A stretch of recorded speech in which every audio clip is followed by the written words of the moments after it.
My name is Susan Miller. I'm 47 years old. I've been married to John for 25 years. Our family includes John, who is also 47, and our daughter Emily, who is in high school. But something happened because of John that almost broke our family apart. It all began when John forgot his phone at home one day when he went to work. He's always on that thing during meals.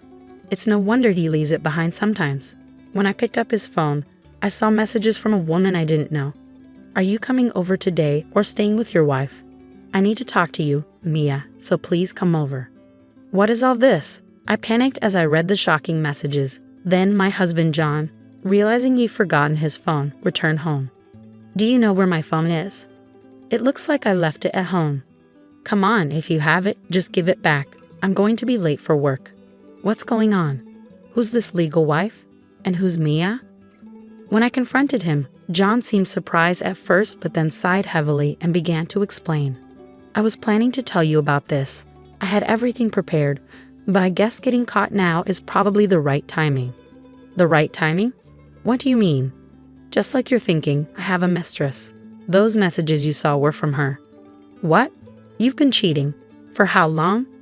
I guess it's been over 15 years now. Over 15 years? Yeah, her daughter is in junior high school now. She's technically my child. She would be Emily's half-sister. She's facing high school entrance this year. It's going to be tough. So I'm planning to divorce you and marry her. I intend to support my daughter as a father. I couldn't understand what John was saying at all. Daughter Emily is your daughter too, isn't she? Don't you care about her? I didn't say I didn't care about her. Emily has been my precious daughter for 17 years too, but I don't plan to take her with me. It would be awkward to have a daughter who's not biologically related to her mother and the family, you know. Everyone would feel uncomfortable. So I'll leave Emily to you. In return, I'll make sure to pay child support until she graduates from college. And if Emily reaches out, I'll be willing to talk. So that should be fine, right? Are you serious? I'm dead serious. In fact, I think I'm offering a pretty good deal. Oh, and here, I shouldn't forget to give this to you. What's this? I've already filled in my part, so just write down yours and submit it. Let me know once you've filed the divorce papers. I'll come to pick up my stuff once the divorce is finalized. Wait a minute. What are you saying? You're not coming back? Yeah, I'll be living at her place from now on. I'll talk to my folks. You just take care of Emily and don't do anything unnecessary. Well then, thanks for the last 25 years. Take care. Hey, just wait. John handed me a divorce paper and left the house in his usual attire for work. I'm sure her place must have been prepared with all the living necessities for him. How could this? What am I supposed to do now? What's wrong? Why are you upset so early in the morning? Did something happen?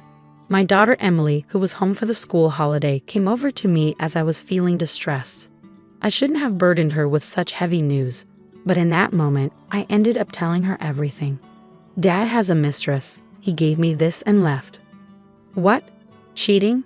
And this is a divorce paper? Is Dad serious about this? Why would he? He apparently has another child with his mistress. A child? So I have a half-sister? Yes, from another mother. And what did he say about it? He said he'll pay child support to take care of you. What about apologies to you? Well, you're the one most affected, Mom, and there are no apologies. What is he thinking? After hearing my story, Emily bit her lip, thinking for a moment before responding. I see. If Dad's going to act like this, then we'll have to come up with our own plan. Huh? What do you mean? Don't worry, it's nothing dangerous. Since Dad seems to have no remorse for betraying us for over 15 years, we'll make sure he deeply regrets what he did. But of course, that requires some planning. But Mom, you're not blaming yourself for Dad's actions, are you? It's all Dad's fault. You don't need to feel guilty. We don't need to hold back. As we watch Dad face the consequences, he's getting what he deserves. So it's only fair that we make sure Dad understands the pain he's caused, right? Well, my daughter is actually the smartest kid in the USA. Her intelligence has amazed adults since she was little. She probably already has a plan in mind for this. Just wait, Mom. I promise I'll make Dad regret what he did. With that, Emily wore a mischievous smile. A month later, Emily and I had settled into our new routine, just the two of us. The door creaked open, and in walked my husband John, but with patches of his hair shaved off as if by a clipper. The first thing he said was, "What the hell were you thinking?" Dad stormed into the house with clippers in hand. "After hearing everything from you, look what you've done to me," he said, pointing at his patchy haircut. John went on a tirade. He explained how he was relaxing at his mistress's house when suddenly his father showed up with clippers and gave him an unplanned haircut. Then he managed to escape and rushed back home in this state just to give me a piece of his mind. "I warned you, didn't I? I talked to Dad, so you weren't supposed to do anything unnecessary. You know how much Dad hates dishonesty. He's always been strict with me because of that, and it's been traumatic. Despite knowing that, you still went and told on me. Are you jealous? Jealous that we might be happy while you're stuck in misery? Is that why you haven't filed for divorce yet? Then you spill everything to Dad. You're truly pathetic. The reason I cheated was because I couldn't stand this side of you, you coward. That's when it happened. What are you misunderstanding? It wasn't Mom who told Grandpa everything. It was me." My daughter calmly responded to the raging John. "What? So Grandpa attacked with clippers, huh? Just as I expected." "What do you mean, as expected? Emily, did you tell Grandpa to attack me with clippers?" "No, I didn't say that. I just handed something to Grandpa, proof of your affair. This goes back a month." "Hey Mom, what do you think is the scariest thing to Dad in this world?" Soon after John left, Emily asked me that question. The scariest thing to him? Yes, that would be Grandpa. I once asked Dad what he was most afraid of in this world. He immediately answered Dad. I had also heard about it before. My father-in-law detests dishonesty above all and wouldn't hesitate to correct anyone behaving improperly, even strangers. John was raised strictly by my father-in-law since childhood and said he could never go against him. Dad said before he left, "I'll talk to Dad about it, so don't do anything unnecessary." That's because the last thing Dad wanted was for Grandpa to find out about this situation. So I'm pretty sure Dad won't tell Grandpa the real reason for the divorce. He might say we just couldn't agree on things, or worse, he might even claim you cheated. That's terrible. That's why we need to act first to prevent that from happening. Plus, there's another benefit to telling Grandpa first. Dad is an employee at the company Grandpa runs. Dad got the job through connections, thanks to Grandpa, and has climbed up to the position of manager. Can you imagine what would happen if Grandpa, who hates dishonesty, found out about Dad's affair and secret child of over 15 years?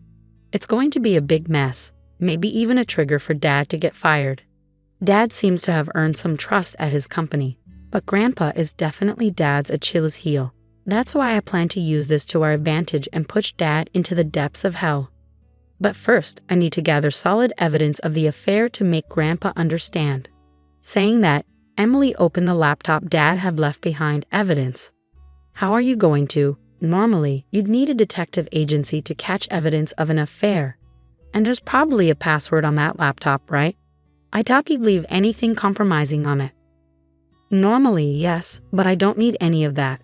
There's no point in paying someone to find something that's right here. Saying that, my daughter dismissed my concerns and rapidly typed on the keyboard, managing to unlock it in just a few seconds.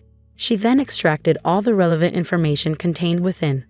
Wow, you really unlocked it. Well, of course. This is nothing for me now. Let's see what kind of evidence Dad left on this laptop. From their exchanges, it looks like Dad's mistress was an ex-girlfriend they reconnected. When I was still in your belly, Mom, that reunion sparked an affair that lasted over 15 years. Look, here's a photo. Dad's mistress seems to be this woman. Mom, do you recognize her? The photo Emily showed me was one of Dad and his mistress looking very close. I had seen a woman in the photo before. She's Dad's childhood friend. She got married early and moved away from her hometown. But after her divorce, she came back. I met her once when we visited his parents. I see. So she came back to town, and that's when the affair started. I'm truly appalled by my own father. Suddenly, Emily froze upon seeing a particular photo. What's wrong? Did you find something? Look at this. Emily looked at a photo of a girl who appeared to be the hidden child. Probably this is my half-sister, Dad's secret child. Are you okay? If it's too hard for you, Mom can take over, and you don't have to do this anymore, Emily. No, it's not that I mind. I want to see this through to the end. Saying that, Emily turned back to the computer. It seems like this girl hasn't been officially recognized as Dad's child. He hasn't acknowledged her. Well, that makes sense. He was probably planning to acknowledge her after the divorce. I'm not sure if this girl knows about us yet, as Dad said. It's confirmed he has a secret child, but I found out something else that's shocking. Shocking? Dad seems to have bought them a condo. What? A condo? Yes, a new condo right in front of the station. Given the location and it's a high-rise, it must be quite expensive. Oh look, the price is listed online. When I checked the price of the condo my husband bought for his mistress, it was a whopping $1 million. On the other hand, we live in a rental condo I've been leasing since my single days. We discussed buying a house many times, but his consistent response was renting is more cost-effective. So there was this reason behind it. Is that all the information? I was expecting a bit more, honestly. Isn't this enough? It's sufficient, but I wanted more concrete evidence, like photos of them coming out of a hotel. The information we got from this computer includes the mistress and the hidden child's names and photos, and the fact that Dad bought a condo for his mistress. How about we make a direct visit to the condo? If we capture photos of them coming out, that could serve as evidence. Aren't you curious about what kind of life they're leading? Saying that, Emily grinned mischievously. The next day, we headed to the condo where we presumed Dad was staying. The condo looks bigger than in the photos. Really, it's surprising he had enough money to buy a condo for his mistress. Where did he get the money? Mom, isn't that Dad? Looks like they're heading out as a family, Emily pointed. And there were Dad, his mistress, and the hidden child. I quickly captured their image on my camera. From the outside, they look like a normal family. You wouldn't think he's been having an affair for 15 years. They must be considered a happy family by the neighbors. At that moment, we overheard a conversation from the three passing right by our hiding spot. Hey, when's the divorce going to be finalized? You shoved the divorce papers at your official wife before leaving, right? Yeah, but she seems reluctant. Hasn't got any message that she submitted the divorce papers, even though I said I'd pay alimony. What's she hesitating for? Maybe she still has feelings for you, who knows? But even if that's true, you're the only one for me since the beginning. I have no intention of getting back with her, John. Hey Dad, what about me? I'm more important than that other daughter, right? Of course you're my only daughter, Mia. Yay, I don't care if she goes to some famous high school or whatever. Dad chose me. I wonder what kind of face she's making now, being abandoned by Dad. Poor thing. Hearing our outrageous conversation left us astounded. Then, I thought she didn't know since she's not recognized, but she knew about us. No need to hold back then. Let's not just plunge Dad into hell, but those two as well. Emily seemed even more determined to seek revenge after overhearing their talk, glaring at the three with a wrathful expression. But it's good we came here. We got a video of the three leaving the condo, and thanks to their chatter so close to us, we caught their entire conversation. With this evidence, I bet we can demand a much higher amount, and Grandpa won't stay silent for sure. With that evidence in hand, we went to a law firm to draft the claim documents. For the finishing touch, Emily and I headed to my in-laws' house. It's rare for you to visit without notice and just the two of you at that. Something happened. Actually, I shared everything that had occurred with my in-laws, Mike and Lily. Mike started trembling and then exploded in rage. Over 15 years of cheating, and he even has a secret child. That bastard, where is he now? He's been at his mistress's place since he left in the condo he bought her, right in front of the station. What? When Dad said, "My daughter is only Mia. Only you, does Dad hate me?" After living together all this time, he values that woman's child more. And if Mom and Dad get divorced, does that mean I'm no longer Grandpa and Grandma's granddaughter? I don't want that, Emily. That's not going to happen. Even if they get divorced, you're our only granddaughter. Don't worry, Grandpa will make sure he pays for this. His expression was exactly like Emily's that time. He had a look of burning vengeance on his face. And then, a few days after we left his house, Mike, armed with a clipper, raided the apartment where he was staying. That's how we got to this point. You did this. Sorry to shock you, but I have something to give you. With that, I handed my ex-husband a brown envelope.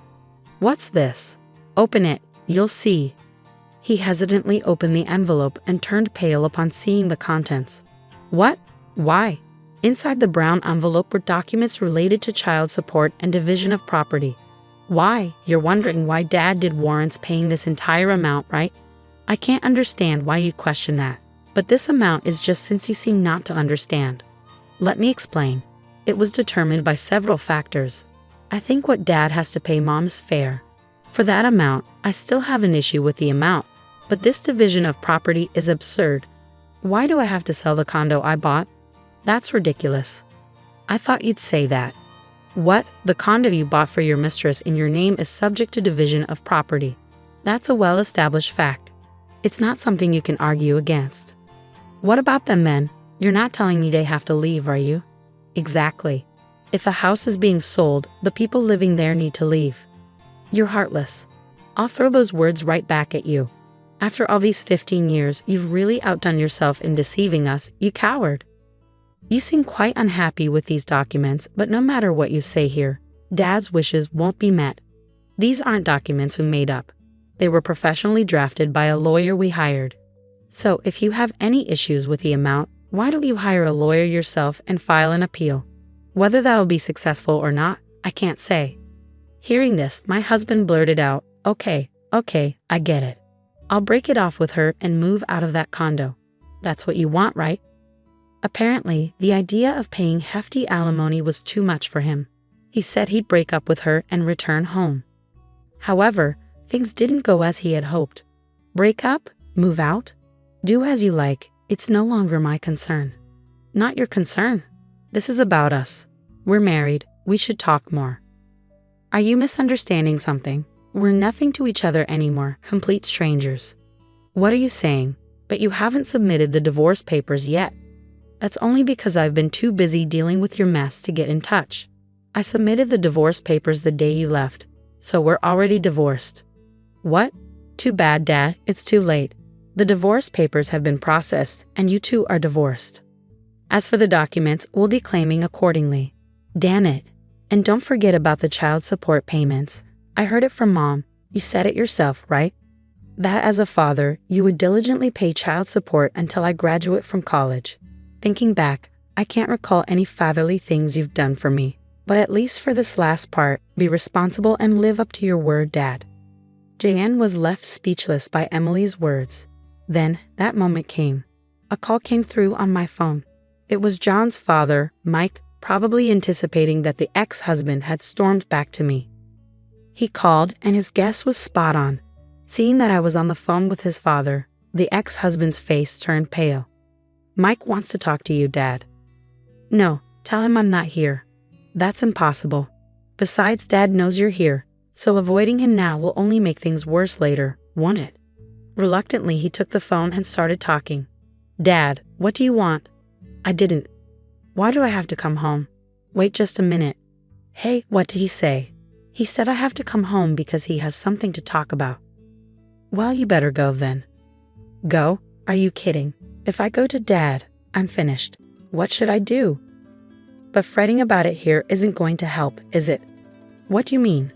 Grandpa said you're fired. Why? I don't know the details, but if it's serious enough for a firing warning over an affair, you must have done something quite bad, right? Well, looks like you do have an idea by that expression. Then you better hurry to Grandpa's place. Hearing his daughter's words, the ex-husband rushed out of the house in a panic. It seems his position meant everything to him after all. Dad, that was quicker than expected. I heard from Emily. Are you serious about firing me, Dad? Just because of this affair, which has nothing to do with work. And now you're firing me? This is clearly wrongful dismissal. Wrongful dismissal? Have you forgotten all the mistakes you've made? Unauthorized absences, being late, trouble with employees at partner companies are everyday occurrences. Other employees had to clean up your messes while you strolled around like you own the place because you're the president's son and the presumed next president. It's only natural you be laid off for this. This is a fair decision. But so suddenly. True, I've turned a blind eye until now because you're my son, but that ends today. What do you mean by that? After today, I'm cutting ties with you. You betrayed the two people you should have cherished most, trying to find happiness just for yourself. You're no longer my son or anything to me. Never show your face to me again. No, this can't be true. To my father-in-law's declaration, the ex-husband was fired. Furthermore, being told that their familial bond was severed, he collapsed to his knees, screaming in agony. When my father-in-law told us this, Emily and I high-fived each other. However, a few days later, he did as Emily suggested and hired a lawyer to dispute my claims, but his appeal was rejected. In the end, he had to pay exactly as I initially demanded. It seemed John's mistress was entirely dependent on the ex-husband's salary, being a part-time housewife with a meager monthly income. Hence, I admit to what I've done and I'm reflecting on it, but I can't pay such an amount.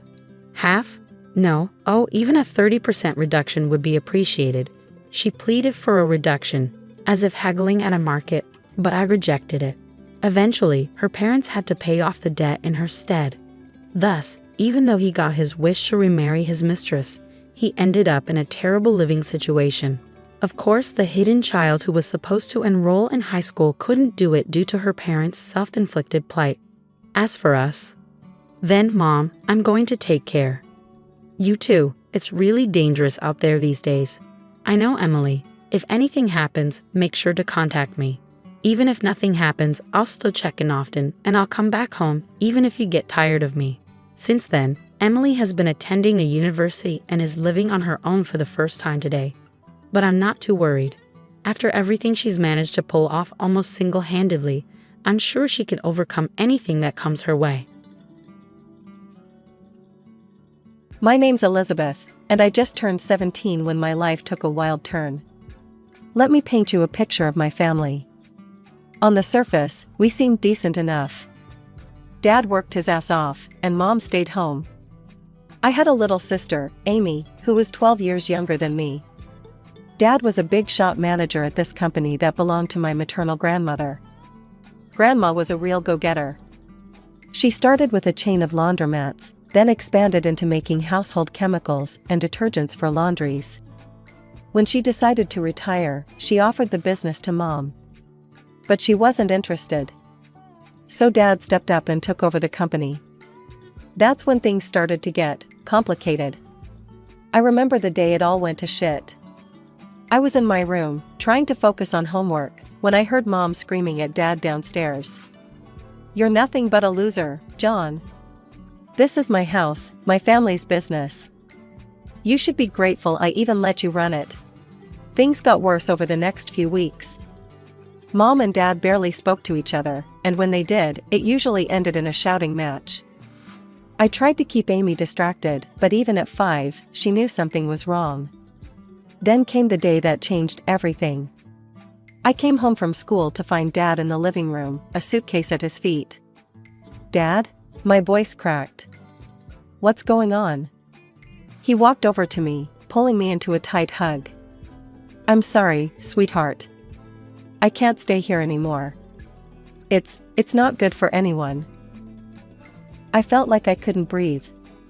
But what about Amy? What about me? Dad pulled back, his eyes shiny with unshed tears. "I love you both so much. Never forget that. But sometimes love isn't enough." He kissed my forehead, then walked over to Amy, who was watching us with wide, confused eyes. He knelt down, hugging her tightly.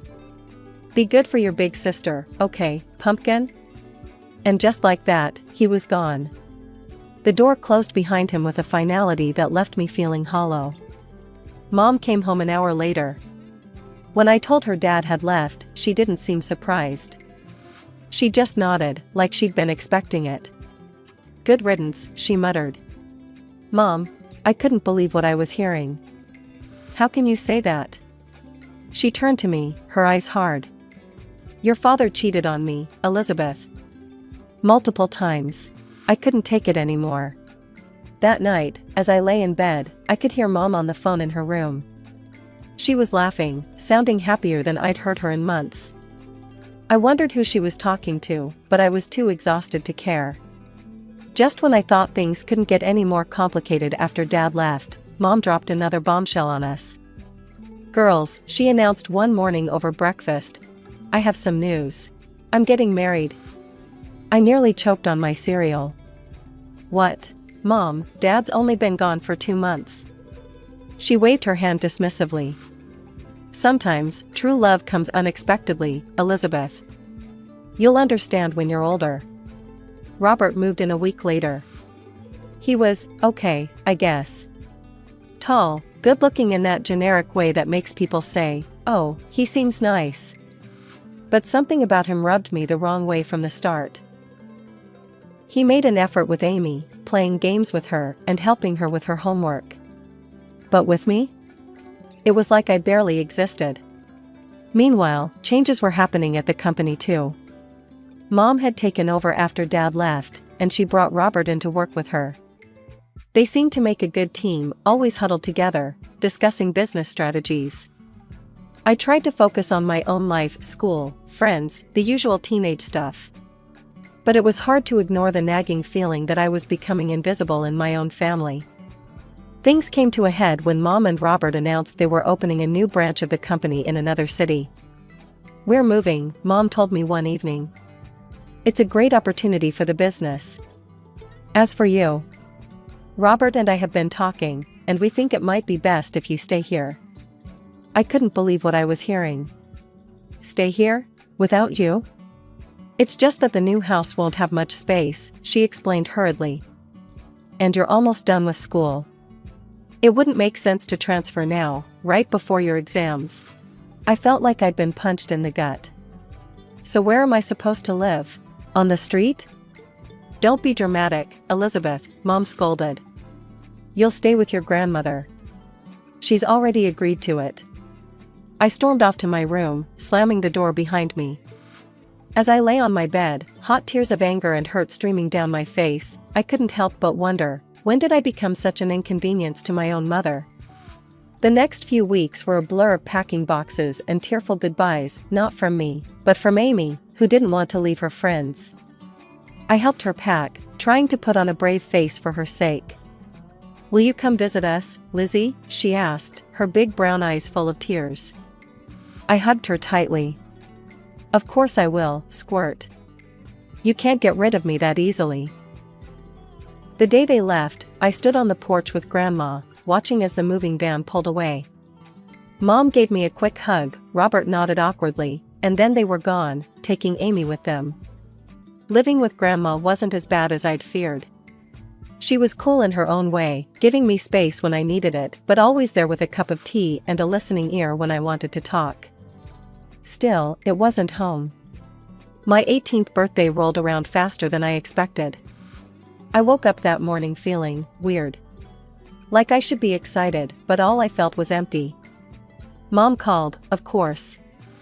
Happy birthday, sweetie. Her voice was bright, almost too cheery. I'm sorry we can't be there. Work's just crazy right now. We'll celebrate when we visit next month, okay? I knew we wouldn't. They hadn't visited once since they left. Sure, Mom. Sounds great. Grandma must have sensed my mood because she went all out. She let me invite a few friends over, ordered my favorite food, even baked a cake herself. For a few hours, I almost forgot about everything else. The next morning, Grandma called me into her home office. She had the serious look on her face that made my stomach clench. Sit down, Elizabeth, she said, gesturing to the chair across from her desk. We need to talk. Oh God, I thought. She's kicking me out. Where am I gonna go? But then she smiled, reached into her desk drawer, and pulled out a small folder. Happy birthday, sweetheart. Open it. I did, and nearly dropped it when I realized what I was looking at. Grandma, is this? She nodded, her eyes twinkling. The company is yours now, Elizabeth. I see potential in you, kiddo. You've got a good head on your shoulders, and I know you'll do right by the business. But Mom and Robert, they're running it now. Grandma's face hardened slightly. They're running a branch. The main company, the heart of it all? That's yours now. I sat there, stunned. Me, barely 18, owner of a multi-million-dollar company? It felt like a dream. Or a nightmare. I don't know what to say. Grandma reached across the desk, squeezing my hand. You don't have to say anything. Just promise me you'll give it your all. I nodded, still in shock. I will. I promise. She sat back, satisfied. Good. Now, I've got one more piece of advice for you, and I want you to listen carefully. I leaned in, hanging on her every word. Call your father. There's more to that story than you know. Talk to him. Take him on as a consultant if you want. But hear him out. It took me a week to work up the courage to call Dad. We agreed to meet at a small cafe downtown. When I saw him, my heart clenched. He looked older, tired, but his eyes lit up when he saw me. There was an awkward silence. Then, suddenly, everything came pouring out. The divorce, Mom's remarriage, the move, Grandma's gift. Dad listened, his face a mix of emotions. When I finished, he took a deep breath. Lizzie, there's something you need to know about the divorce. And then he told me everything. How Mom had never respected him, constantly nagging and putting him down. How she called him a loser, made him feel worthless. How, after one particularly bad fight, he'd gotten drunk and made the biggest mistake of his life. I cheated on her, he admitted, his voice heavy with shame. Once. I regretted it immediately, but your mother, she used it against me. Threatened to sue, to take everything. She demanded I leave, give her all the property, leave you kids. She even wanted alimony. I sat there, stunned. This didn't sound like the mother I knew, or thought I knew. Why didn't you fight it? I asked. Dad's eyes met mine, full of sadness and love. Because of you and Amy. I didn't want you to go through a messy, public divorce. I thought it would be easier this way. As we talked, I felt a weight lifting off my chest. For the first time in a long time, I felt like I had my dad back. Before we left, I took a deep breath and asked, Dad, how would you feel about helping me with the company? As a consultant? The smile that spread across his face was answer enough. The months flew by in a whirlwind of studying, exams, and late-night cram sessions. Before I knew it, I was standing on the stage at my high school graduation, diploma in hand. Grandma was in the audience, beaming with pride. Mom and Robert were conspicuously absent, but I'd learned not to expect much from that quarter. As summer rolled in, I threw myself into college applications. With Grandma's encouragement and Dad's long-distance support, I set my sights high. When the acceptance letters started rolling in, I could hardly believe it. But the real shocker came when I got the financial aid package from my top choice. Full ride, I breathed, staring at the letter in disbelief. Grandma whooped, pulling me into a bear hug. I knew you could do it, kiddo. All those late nights and competitions paid off. I'd chosen to major in business management. It seemed like the smart choice, given that I now had a company to run. The idea still felt surreal, but I was determined to make Grandma proud. To celebrate my college acceptance, Grandma insisted on throwing a little party. Just the two of us, some fancy takeout, and a bottle of sparkling cider. Grandma wasn't about to let me drink champagne, even if I was legally an adult now. We were halfway through our meal when the doorbell rang. Grandma frowned, clearly not expecting anyone. I'll get it, I said, putting down my fork. I opened the door and felt my stomach drop. There, looking annoyed and impatient, stood my mother and Robert. Before I could say anything, they brushed past me into the house. Mom didn't bother with pleasantries. Mother, we need to talk about the company. Now. I watched, stunned, as Mom launched into a tirade. She didn't even glance my way, didn't ask about graduation or college. It was like I wasn't even there. Why can't we access the main accounts, she demanded. And why are you blocking the transfer of capital to our subsidiary? Grandma's eyes narrowed. Because it's not your decision to make anymore, Helen. The company belongs to Elizabeth now. She's the one who'll decide its future and manage its finances. The room went dead silent. The tension in the room was palpable after Grandma's revelation about the company. I watched as a series of emotions flashed across Mom's face, shock, anger, and then, calculation. Suddenly, her entire demeanor changed. "Elizabeth, sweetheart," she said, her voice soft and sickly sweet. "I've missed you so much. Why don't you come live with us?" I blinked, caught off guard by this sudden change. Mom stepped closer, reaching out as if to touch my arm. I instinctively stepped back. "We've settled in so nicely in the new city. We have a beautiful house, and there's a room just for you. We could set up a desk, get you a new computer for your studies and work." "No, Mom," I said, my voice steady. "I'm happy here. I have my friends, my school. And Grandma needs me."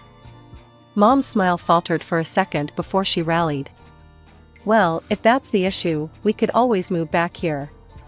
We could live in our old house, just like before. Wouldn't that be nice?" I shook my head. "It's not about the house, Mom. It's everything." I saw the anger building in her eyes, barely contained. Before she could speak, I decided to ask the question that had been burning inside me for months. "Mom, why did you really divorce Dad?"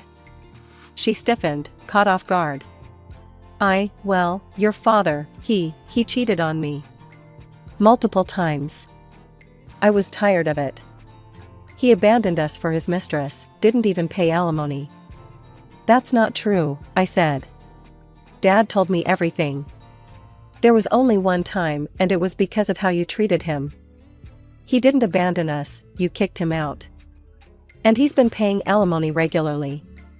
Mom's face contorted with rage. "How dare you? You ungrateful little brat. You have no right to meddle in my personal life. Everything here belongs to me, and I decide who lives where." Grandma, who had been quietly watching this exchange, finally stepped forward. Her voice was calm but filled with a steel I'd never heard before. "That's quite enough, Helen," she said. "You seem to have forgotten a few key points. This house? The company? They belong to me, not you. I gave the company to Elizabeth because I trust her judgment far more than I trust yours right now. I think it's time for you to leave." I watched, a mix of emotions swirling in my chest, as Grandma firmly ushered Mom and Robert out of the house. The door closed behind them with a final sounding click. As we stood there, I felt a strange mix of sadness and relief wash over me. I'd lost something today, the last illusions I had about my mother. But I'd gained something too. A certainty about my path forward, and the knowledge that I wasn't alone on it. "What now?" I asked, my voice muffled against Grandma's shoulder. She pulled back, giving me a small smile. Now we get back to celebrating your college acceptance. And tomorrow, we start planning for your future, your real future, not the one your mother tried to force on you." The morning after the confrontation with Mom and Robert, I woke up to the sound of voices downstairs. Curious, I crept down the stairs and peeked into the living room. To my surprise, I saw Dad sitting on the couch, deep in conversation with Grandma. As I sat down next to them, Grandma explained why she'd called Dad over. "I've been thinking about Amy," she said. "Your mother, well, I'm not sure she's in the best position to care for her right now. I've suggested that your father seek custody of Amy." I felt a surge of hope. "Really? Dad, are you going to do it?" He ran a hand through his hair, looking both nervous and determined. "Yeah, I am. It won't be easy, but Amy deserves better than what she's getting right now." I couldn't help it, I threw my arms around him. "Thank you, Dad." As we pulled apart, Grandma cleared her throat. "There's more," she said. "I've hired a private investigator to look into your mother and Robert's affairs." Over the next few weeks, life fell into a strange new rhythm. I started my college classes, throwing myself into my studies with a determination I'd never felt before. Dad came over regularly, and we worked on rebuilding our relationship. It felt good, having him back in my life. Then, about 3 weeks after that morning conversation, Grandma called us both over. Her face was grave as we sat down. "The investigator's report came in," she said without preamble. "And, well, it's worse than we thought. She laid out the facts, each one hitting like a punch to the gut. Mom had been cheating on Dad for years, long before the divorce. Her affair with Robert had started while she was still married to Dad. There were hotel receipts, records of expensive gifts, all painting a damning picture. But that wasn't even the worst of it. Robert is a con man, Grandma said, her voice hard. He's done this before, seducing wealthy women, convincing them to move assets around, and then disappearing with the money. I felt sick. So when they wanted to move the company's capital? Grandma nodded. Exactly. He was planning to steal it all and run. We sat in silence for a moment, each lost in our own thoughts. Finally, Grandma said that we needed to confront Mom with the truth. The meeting was set for the next day. Mom arrived at Grandma's house looking annoyed and impatient. Her expression changed to one of surprise when she saw Dad there too. What followed was one of the most painful conversations I've ever been part of. Grandma laid out all the evidence, the affair, Robert's history of fraud, his plans to steal from the company. With each revelation, I watched my mother's face, hoping to see some sign of remorse or understanding. Instead, all I saw was denial. This is ridiculous, Mom sputtered. Robert loves me. He would never. You're all just jealous of our happiness. Dad tried to reason with her. Helen, please. Look at the evidence. Think about Amy. Is this really the kind of man you want around our daughter? But Mom wouldn't hear it. She stood up, her face flushed with anger. I don't have to listen to this. Robert is a good man, and I trust him completely. You're all just trying to ruin my life. With that, she stormed out, slamming the door behind her. As we sat there, I realized something. This wasn't the end.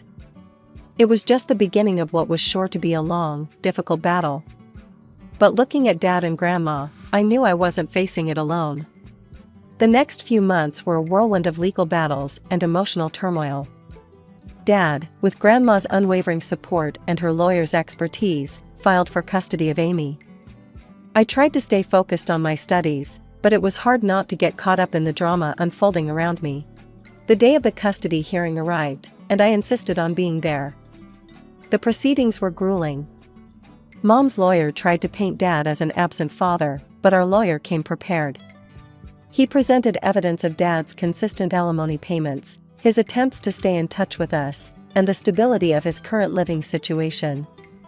Then came the bombshell, the private investigator's report on Robert's fraudulent past and their plans to embezzle from the company. I watched Mom's face as the evidence was presented. She looked shocked, then angry, then lost. For a moment, I almost felt sorry for her. Almost. When the judge announced his decision, granting Dad full custody of Amy, I felt a mix of relief and sadness. Relief that Amy would be safe, sadness that it had come to this. As we left the courthouse, Amy in Dad's arms, Mom approached us. This isn't over, she hissed, her eyes blazing with fury. Grandma stepped between us. Yes, Helen, it is. Go home. The hits kept coming for Mom after that.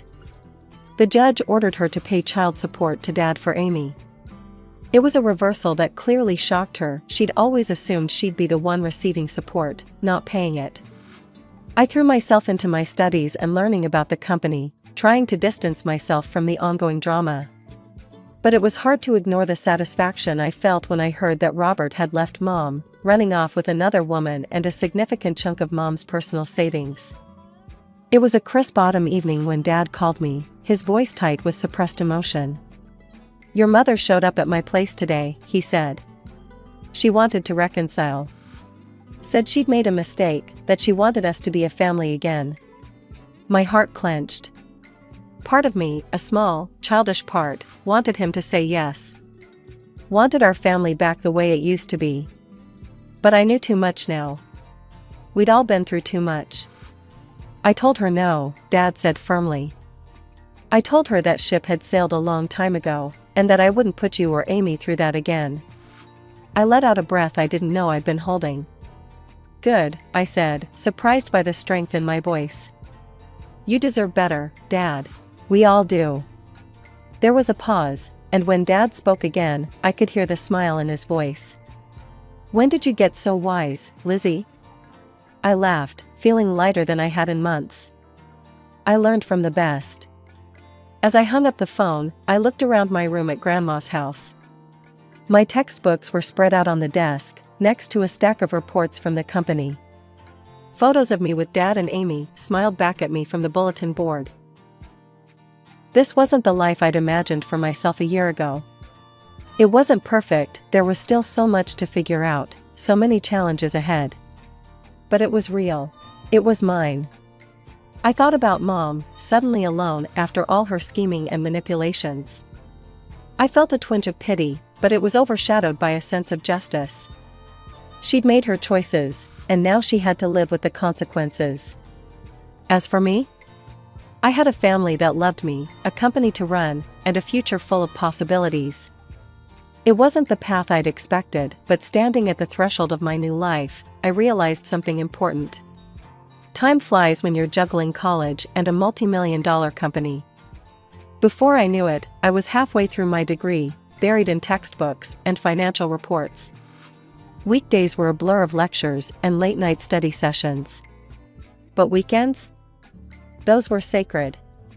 Every Friday, I'd pack a bag and head home to Dad and Amy.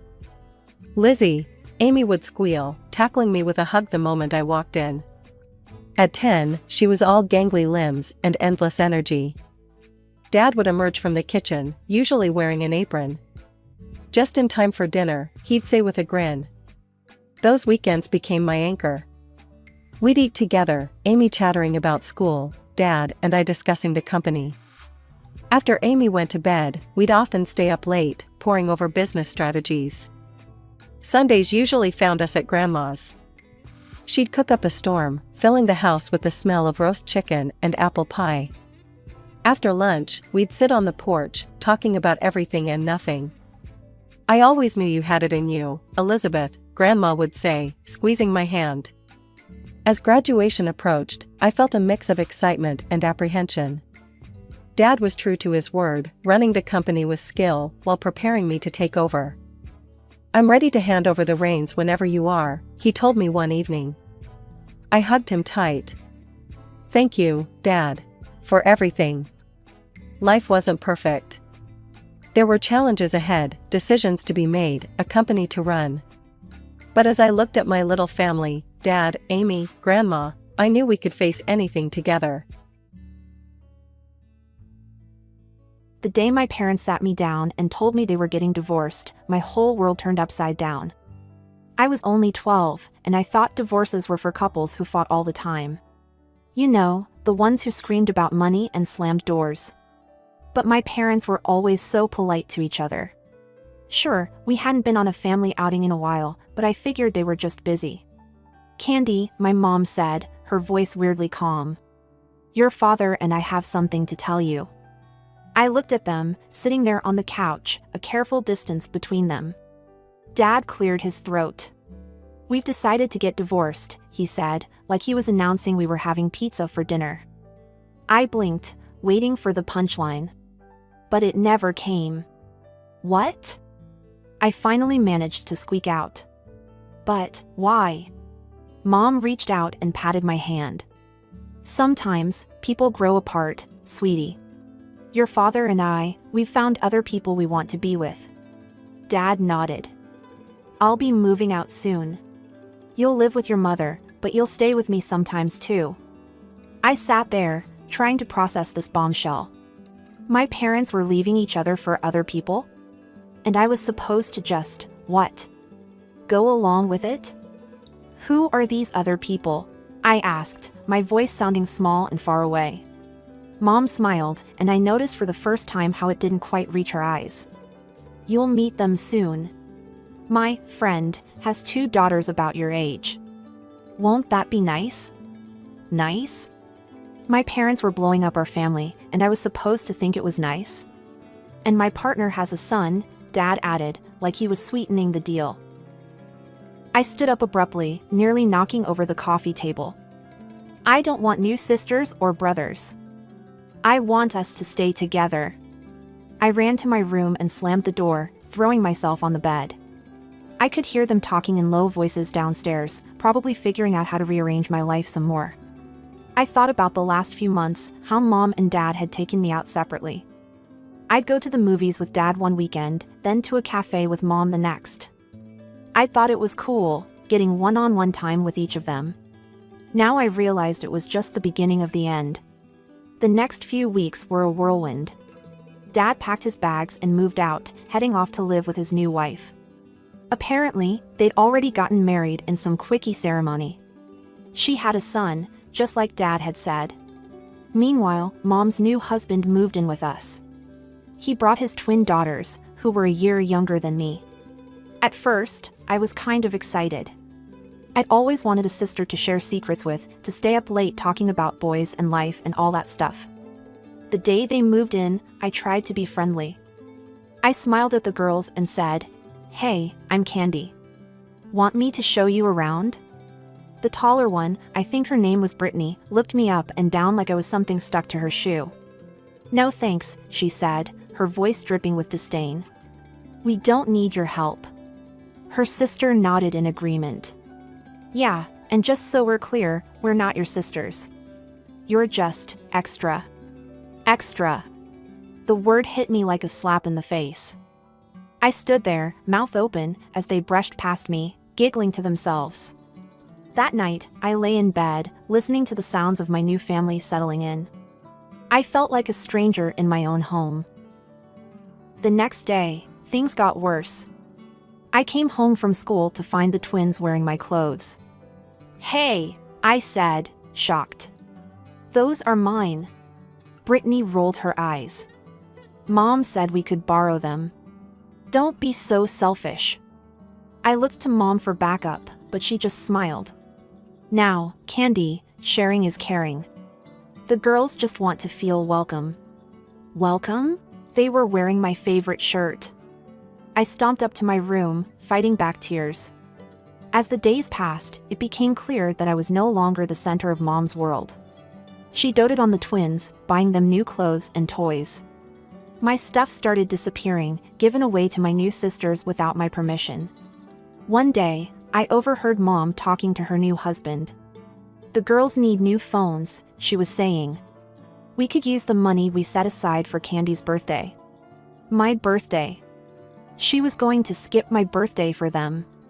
When the day came, Mom barely remembered. "Oh, honey," she said distractedly when I reminded her. "I'm so sorry, but the girls have a big sports event today. We'll celebrate another time, okay?" But we never did. I thought things might be better at Dad's place, where I stayed every other weekend. But I was wrong about that too. Dad's new wife was pregnant, and she had no time for me. And her son? He was a nightmare. One night, I woke up to a tickling sensation on my face. I opened my eyes and saw a huge spider sitting on my nose. I screamed, flailing around in panic. The whole house came running. As the lights flicked on, I saw it wasn't a real spider, but a plastic toy. And there was Dad's stepson, grinning in the doorway. "What's going on?" Dad's wife demanded, her pregnant belly leading the way as she waddled into the room. "Candy woke us all up with her screaming," the boy said innocently. "Over a toy."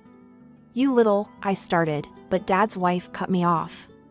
"Honestly, Candy, what is wrong with you? Are you some kind of hysterical lunatic?" I turned to Dad, expecting him to defend me. But he just stood there, looking uncomfortable. "He put it there," I insisted. "He knows I'm afraid of spiders." "Don't be ridiculous," his wife snapped. "Stop lying and go to sleep. I don't want to see you for the rest of the night." I looked at Dad again, silently begging him to say something, anything. But he just sighed and said, "I'll take you home in the morning, Candy." As they all filed out, leaving me alone in the dark, I realized something. I didn't have a home anymore. I was alone. Life at Mom's house didn't get any better. The twins, emboldened by Mom's constant praise and attention, became downright cruel. One afternoon, I came home to find my favorite mug shattered on the kitchen floor. The twins were standing there, looking innocent as angels. "Oh, Candy," Brittany said, her voice syrupy sweet. "We're so sorry. We were just trying to make you some tea, and it slipped." I knew it was a lie. They'd never done anything nice for me, let alone make me tea. But before I could say anything, Mom and my stepdad walked in. "What's going on here?" Mom asked, eyeing the mess on the floor. Candy broke her mug, the other twin piped up. She got angry and smashed it. My stepdad's face darkened. Without a word, he grabbed my arm and led me to the small storage room at the end of the hall. It was dark and musty, filled with old boxes and forgotten junk. "You'll stay in here until you learn to control your temper," he said, pushing me inside. "But I didn't do anything." I cried, but he just shut the door, leaving me in darkness. I heard giggling outside the door. It was the twins. "Hey, Candy," one of them called through the wood. "Did you know this room is full of spiders? Big, hairy ones that come out in the dark." I huddled in the corner, trying not to panic. I knew they were lying, but the darkness seemed to crawl around me. Every little sound made me jump. Hours passed. Nobody came to let me out, not even Mom. When the door finally opened, it was morning. Mom stood there, looking tired. "I hope you've learned your lesson," she said. "Now get ready for school." I tried to tell her what really happened, but she just waved me off. That was when I realized Mom would always believe them over me. I started spending more and more time at my Aunt Sarah's house. She was Dad's sister, and she lived with her husband, Uncle Tom. They didn't have kids of their own, so they were always happy to see me. At first, I'd just visit for a few hours after school. But those hours turned into days, and soon I was spending weeks at a time with them. One day, after I'd been at Aunt Sarah's for almost a month, my teacher, Mrs. Rodriguez, showed up at Mom's house for a home visit. I wasn't there, of course, but I heard about it later from a neighbor kid who saw the whole thing. Mrs. Rodriguez knocked on the door, looking concerned. When Mom answered, the teacher asked to see me. "Oh, Candy's with her father this week," Mom said dismissively. Mrs. Rodriguez frowned. "That's odd. I just called Mr. Johnson, and he said Candy was living with you." Mom's face went pale. "What? But, I thought..." Mrs. Rodriguez was furious. She contacted Child Protective Services, and before I knew it, we were all headed to court. I sat in the courtroom, now 14 years old, watching as my parents argued over who should take care of me. But it wasn't the kind of argument I'd expected. "You take her," Dad shouted at Mom. "I have a small child. I don't have time for a teenager." Mom scoffed. "Are you kidding? I have a life now. I can't deal with Candy's drama." I sat there, feeling smaller and smaller as they tossed me back and forth like a hot potato. Neither of them wanted me. But then, Aunt Sarah stood up. "Your Honor," she said, her voice clear and strong. "If I may, Tom and I would like to take custody of Candy." The courtroom went silent. I looked at Aunt Sarah in shock. She smiled at me, then turned back to the judge. She handed some papers to the judge. "These documents show our financial stability. I'm a teacher, and Tom's a doctor. We can provide for Candy in every way." The judge looked over the papers, then looked at me. "Candy," he said gently, "you're old enough to have a say in this. Who do you want to live with?" I didn't hesitate. "Aunt Sarah and Uncle Tom," I said, my voice shaking but certain. I saw the relief on my parents' faces. They didn't even try to hide it. Over the next few weeks, I settled into my new life. Aunt Sarah and Uncle Tom weren't just taking care of me, they were parenting me. They asked about my day, helped me with my homework, and actually listened when I talked. One evening, as we sat around the dinner table, Uncle Tom asked, "So, Candy, what should we call each other now? We're officially your guardians." I thought for a moment. These people had shown me more love in a few weeks than my own parents had in years. Could I call you Mom and Dad?" I asked hesitantly. Aunt Sarah's eyes filled with tears. "Oh, sweetie, we'd be honored." From that day on, they were mom and dad to me. My birth parents became distant memories, people I thought about less and less as time went on. My new life wasn't just about Aunt Sarah and Uncle Tom, though. I also got to know Uncle Tom's mother, my new grandmother. She lived nearby and quickly became one of my favorite people in the world. Grandma was a retired doctor, and she had this way of making everything interesting. We'd spend hours in her garden, planting vegetables and flowers while she told me stories about her days in the hospital. And I realized I also want to become a doctor. With Grandma's help and the unwavering support of my new parents, I threw myself into my studies. Before I knew it, it was time for high school graduation. As I stood in my cap and gown, scanning the audience, I saw the faces of the people who truly mattered, Mom, Dad, and Grandma, all beaming with pride. My birth parents weren't there. They hadn't even sent a card. I applied to medical college and, to my delight, got accepted on a full scholarship. Life was good. I had a loving family, a clear goal, and a bright future ahead of me. 3 years flew by in a whirlwind of lectures, late-night study sessions, and clinical rotations. Every time I put on my white coat, I felt a surge of pride, knowing I was living the dream Grandma had helped nurture. That's why, when Mom, Aunt Sarah, called me that rainy Tuesday afternoon, I knew something was terribly wrong before she even spoke. "Candy, honey," she said, her voice cracking. "It's Grandma. She's gone." The world stopped spinning. Grandma? Gone? It couldn't be. We had plans to review my latest paper this weekend. She was supposed to be at my graduation in a year. The next few days passed in a blur of tears and hushed conversations. As we gathered for the funeral, I stood between Mom and Dad, Aunt Sarah and Uncle Tom, feeling like a little girl again, lost and scared. But then came the reading of the will. To my beloved granddaughter, Candy, the lawyer read, "I leave my entire estate, including my house and all my savings, amounting of $1,980,000. I gasped, looking around the room in shock. This had to be a mistake. But Mom and Dad were nodding, small smiles on their tear-stained faces. "Grandma talked to us about this," Dad explained later. "She wanted to make sure you had a solid foundation for your future. We agreed it was the right thing to do." As the dust settled and I tried to come to terms with my newfound wealth, life threw me another curveball. My phone started ringing with unfamiliar numbers. When I finally answered one, I nearly dropped the phone in shock. "Candy? Hi, it's your mother." I hadn't heard her voice in years. Before I could respond, she rushed on, "I've been thinking about you so much lately. How are you?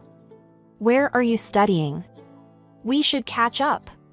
Over the next few days, similar calls came in from my birth father.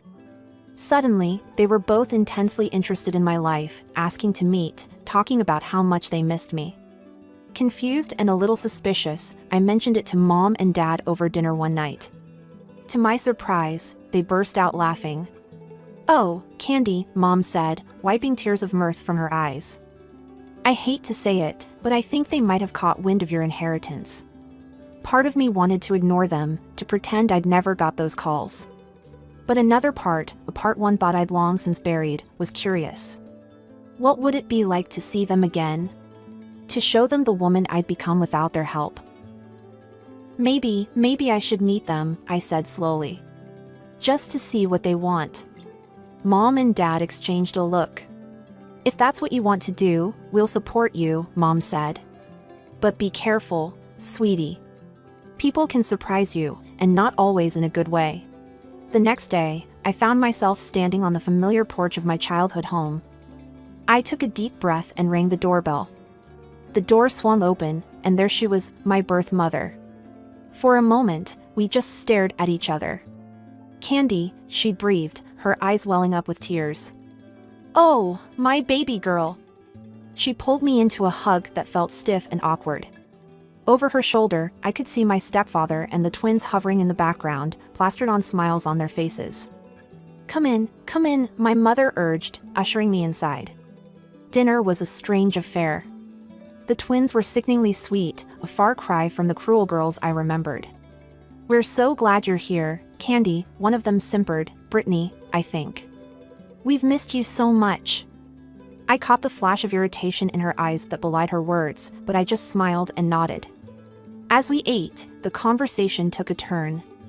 My mother glanced around the dining room, sighing dramatically.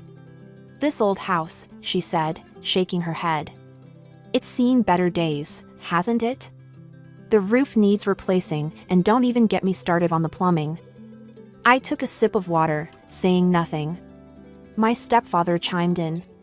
"And of course, with the girls heading to college soon, well, you know how expensive that can be." I pretended to be very interested in my mashed potatoes. "It's such a shame," my mother continued, her voice dripping with fake concern. "The girls are so bright, but with our financial situation." She trailed off, looking at me expectantly. I met her gaze evenly, but said nothing. The silence stretched on, growing more uncomfortable by the second. Finally, I decided to change the subject. "So," I said brightly, "I've been wondering. What grades did I graduate high school with?" "I can't quite remember." The color drained from my mother's face. She opened and closed her mouth a few times, looking like a fish out of water. "Well, it was so long ago." Well, my version was completely confirmed. She didn't know anything about my life, my achievements, my struggles. All she knew was that I had money now. I stood up abruptly, my chair scraping against the floor. "I think I know why you invited me here," I said, my voice surprisingly calm. "It's about my inheritance, isn't it?" The room went silent. My stepfather's face turned red, and the twins suddenly found their plates very interesting. "How can you say that?" my mother gasped, but her eyes gave her away. There was no warmth there, no motherly love. Just calculation and disappointment. "Now, Candy," my stepfather started, but I cut him off. "No. I'm done here. Don't contact me again." And with that, I walked out into the cool night air, leaving behind the echoes of their angry shouts and my own past. I didn't need their approval or their love. I had a real family waiting for me at home. Just a few days later, I found myself standing at my father's front door.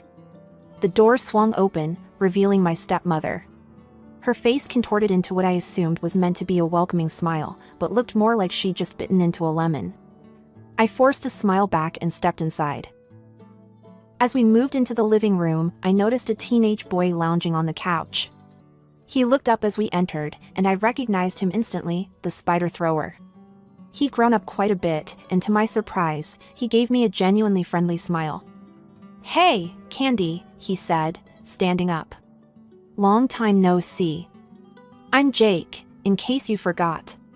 Before I could respond, a whirlwind of pigtails and glitter burst into the room. A little girl, no more than 8, skidded to a stop in front of me, her eyes wide. "Who are you?" she demanded. My father, looking older and more tired, cleared his throat. "Lily, this is your sister, Candy." We settled into an awkward conversation, my stepmother peppering me with questions about my life that I answered as vaguely as possible. Jake, surprisingly, seemed genuinely interested, asking about my medical studies with what appeared to be real curiosity. As the evening wore on, I could feel the conversation steering towards the real reason for this reunion. My father kept glancing at my stepmother, who would nod slightly, urging him on. Finally, he cleared his throat. "So, Candy," he began, his voice overly casual. "We heard about your windfall." I tensed, waiting for what was coming next. "You know, Lily here is quite the little genius," he continued. "We've been thinking of sending her to this prestigious private school, but, well, it's not cheap." I said nothing, my face carefully blank. My stepmother jumped in. "What your father is trying to say, Candy, is that we could use some help. For Lily's future, you understand." I took a deep breath, feeling my patience wearing thin. "Why now?" I asked, looking directly at my father. "Why are you only remembering me now that I have money?" The room went deadly silent. Even Lily, who had been playing with her dolls, seemed to sense the tension. My father started to stammer out an excuse, but my stepmother's face suddenly twisted with anger. "Now you listen here," she hissed, all pretense of kindness gone. "You're obligated to help your family. If you don't, we'll take you to court. We'll demand our share of that money. You owe us." I couldn't help it, I laughed. "Actually," I said, standing up, "according to the law, you're not my family at all. You abandoned me, remember? Aunt Sarah and Uncle Tom are my legal parents now." As I walked out the door, I heard my stepmother's shrill voice and my father's angry shouts, but I didn't look back. I got into my car and drove away, feeling a mix of emotions, sadness, anger, but mostly relief. In the days following my visits to my birth parents, my phone buzzed incessantly. Calls, texts, and voicemails poured in from both of them, each more desperate than the last. "Candy, please," my mother's voice pleaded in one message. "We're about to lose the house. We'll be on the streets. Don't you care?" My father's approaches ranged from guilt-tripping to outright demands. "After everything we've done for you," one text read, "this is how you repay us?" I let them all go unanswered. I focused instead on my studies, throwing myself into my final year of college with renewed determination. One evening, as I was poring over a particularly complex cardiology textbook, my phone lit up with an unfamiliar number. Hesitantly, I answered. "Hello? Candy? It's Jake. You know, your, stepbrother, I guess? Look, I know this is weird, but I wanted to apologize. For the spider thing, years ago. It was a really crappy thing to do." I found myself smiling despite everything. "Jake, that was ages ago. Water under the bridge." "No, really," he insisted. "I've felt bad about it for years. I wanted to say sorry sooner, but you never came back after that. And I swear, this isn't about the money or anything. I guess I wanted you to know I'm not that stupid kid anymore." His sincerity was touching. "I appreciate that, Jake, really." We ended up talking for over an hour.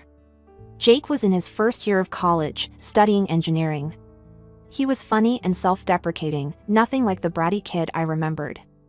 By the end of the call, we'd agreed to meet up for coffee the next week. As the months passed, Jake and I developed a genuine friendship. It was strange, finding a connection with someone from my past life, but it felt good. We met regularly for coffee or study sessions, and he became a supportive presence in my life. Meanwhile, my life was moving forward at a dizzying pace. The long nights and grueling exams were worth it when I finally stood on stage, accepting my college diploma. As I looked out into the audience, I saw Mom, Dad, and Jake cheering wildly.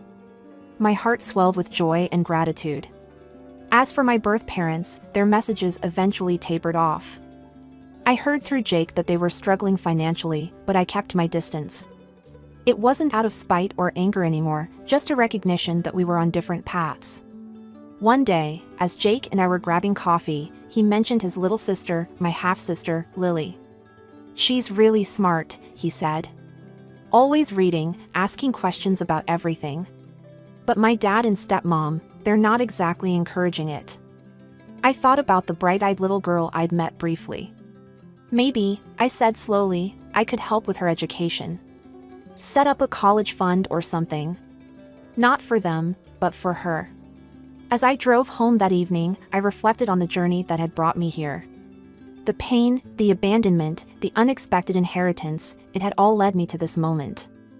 I was Dr. Candy Johnson now, with a bright future in medicine ahead of me. I had a family who loved me, a true friend in Jake, and the means to make a difference in a young girl's life. My name's Grace, and I used to think I had it all figured out. A great job as head of marketing, a loving husband Mark, and a comfortable life. I was paying off our mortgage with my own salary, feeling pretty damn proud of myself for being financially independent. Family was a big part of our lives, too. Mark had a younger brother, Tom, and their mom, Linda, was always around. Their dad had passed away years ago, so the boys made it a point to look after her. I found it touching, honestly. It made me love Mark even more, seeing how he cared for his family. Linda seemed to like me well enough at first. We'd chat over coffee during family gatherings, and she'd always ask about my work. Marketing, huh, she'd say, nodding approvingly. Sounds important. It felt good to have her approval. I wanted to fit in with Mark's family, to be part of their tight-knit group. Our first few years of marriage were filled with weekend barbecues, holiday dinners, and impromptu game nights with the extended family. I remember one Thanksgiving, all of us crammed around Linda's dining table, laughing and talking over each other. "Pass the gravy, will ya?" Mark's uncle bellowed from the end of the table. "You've had enough gravy, old man." Linda shot back, but she was grinning as she handed over the boat. I looked around the table, taking in the familiar faces, feeling a sense of belonging. This was my family now, too. The first cracks started to show during a New Year's Eve party at Linda's house. I was in the kitchen, refilling my glass of wine, when I overheard Linda talking to Mark and Tom in the living room. "Did you see what Carol's wearing?" Linda snickered. "That dress must have cost all of $5. I froze, my hand on the bottle. Carol was Mark's cousin, a single mom struggling to make ends meet. "I'm just saying," Linda continued, her voice dripping with disdain. "Some people should know their limits. Don't try to play with the big boys if you can't keep up." I felt my cheeks burn with second-hand embarrassment. This wasn't the warm, welcoming family I thought I knew. I peeked around the corner, watching as Linda leaned in conspiratorially to her sons, all three of them giggling like schoolchildren. As time went on, I couldn't ignore the growing unease I felt around Linda. What I'd initially brushed off as harmless teasing started to look a lot more like meanness. And it wasn't just Carol who was in her crosshairs. At every family gathering, Linda would huddle with Mark and Tom, their heads close together as they whispered and snickered. Their eyes would dart around the room, landing on various relatives and friends, before they'd burst into muffled laughter. One Easter Sunday, I couldn't take it anymore. Linda was holding court in the living room, Mark and Tom flanking her like loyal subjects. "Did you see Janet's new car?" Linda was saying, her voice low, but not low enough. "Probably got it from the buy here pay here lot. I bet she'll be paying it off until she's 80. Before I knew what I was doing, I was on my feet, marching over to Linda's little group. "Hey," I said, my voice sharper than I'd intended. "Don't you think that's a bit much? Janet can probably hear you." The room went silent. Linda's eyes narrowed as she looked up at me. Well, she said, her voice dripping with sarcasm. "Looks like we've offended your delicate sensibilities, Grace." Mark and Tom exchanged uncomfortable glances. "I just think it's rude," I pressed on, my heart pounding. "Why do you always have to put people down?" Linda's fake smile disappeared. "If you don't like it, you don't have to listen. Why don't you go sit somewhere else?" I felt like I'd been slapped. I looked at Mark, expecting him to back me up, but he just stared at the floor. "Fine," I said, my voice tight. "I will." From that day on, family gatherings became a special kind of hell. I'd sit alone, nursing a drink, while Mark stuck to his mother's side like glue. He'd throw me apologetic glances now and then, but he never came to sit with me. "Why don't you ever stand up to her?" I asked him one night after a particularly awful dinner. Mark sighed, running a hand through his hair. "She's my mother, Grace. What do you want me to do?" "I want you to tell her she's being cruel. I want you to have my back." But he never did. And slowly, I started finding reasons not to go to these family events. Work emergencies, migraines, anything to avoid the cold stares and whispered insults. Then, just when I thought things couldn't get more complicated, life threw me another curveball. I was pregnant. I stared at the little plastic stick in my bathroom, my heart racing. 2 pink lines. Clear as day. "Mark," I called out, my voice shaky. "Can you come here?" He appeared in the doorway, his face concerned. "What's wrong?" Wordlessly, I held out the test. His eyes widened as he took it from me. He pulled me into a hug, and for a moment, I felt like maybe everything would be okay. Maybe this baby would bring us closer together, heal the rifts that had been growing between us. But life had other plans. The pregnancy was rough from the start. Constant nausea, dizziness, and a perpetual threat of miscarriage kept me on edge. My doctor put me on bed rest, which meant working remotely. As the weeks went by, my condition worsened. My eyesight started to deteriorate rapidly, a rare complication that my doctor said could be temporary, but might also be permanent. Squinting at my laptop became impossible. With a heavy heart, I had to quit my job. I needed Mark more than ever, but he seemed to be drifting away.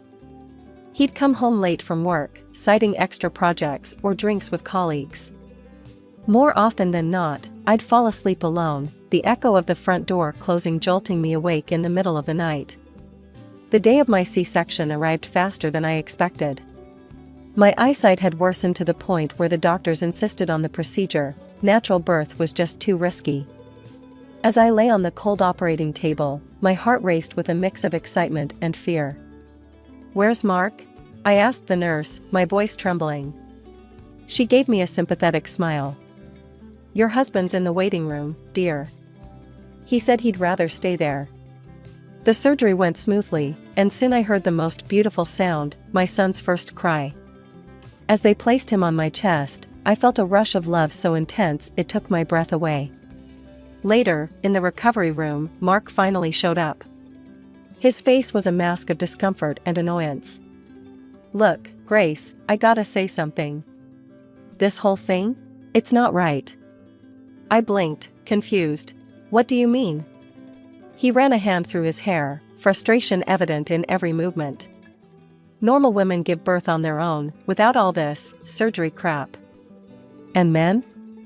We're not supposed to be here for this. We should be meeting our wives and kids at home, like in the old days." His words hit me like a punch to the gut. "Mark, I couldn't risk." "Save it," he cut me off. "I'm heading home. This place gives me the creeps." The next few weeks were a blur of sleepless nights and endless feedings. Mark was rarely home, and when he was, he contributed nothing to our son's care. Instead, he'd complain constantly. "Can't you shut him up?" he'd growl as our baby cried in the middle of the night. "I'm trying," I'd say, exhaustion weighing heavily on me.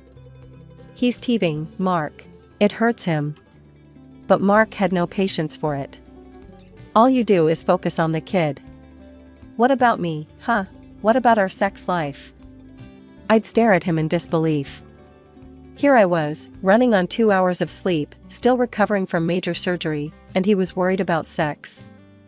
As the weeks turned into months, Mark's dissatisfaction grew. One evening, as I was trying to soothe our fussy 6-month-old, he dropped a bombshell.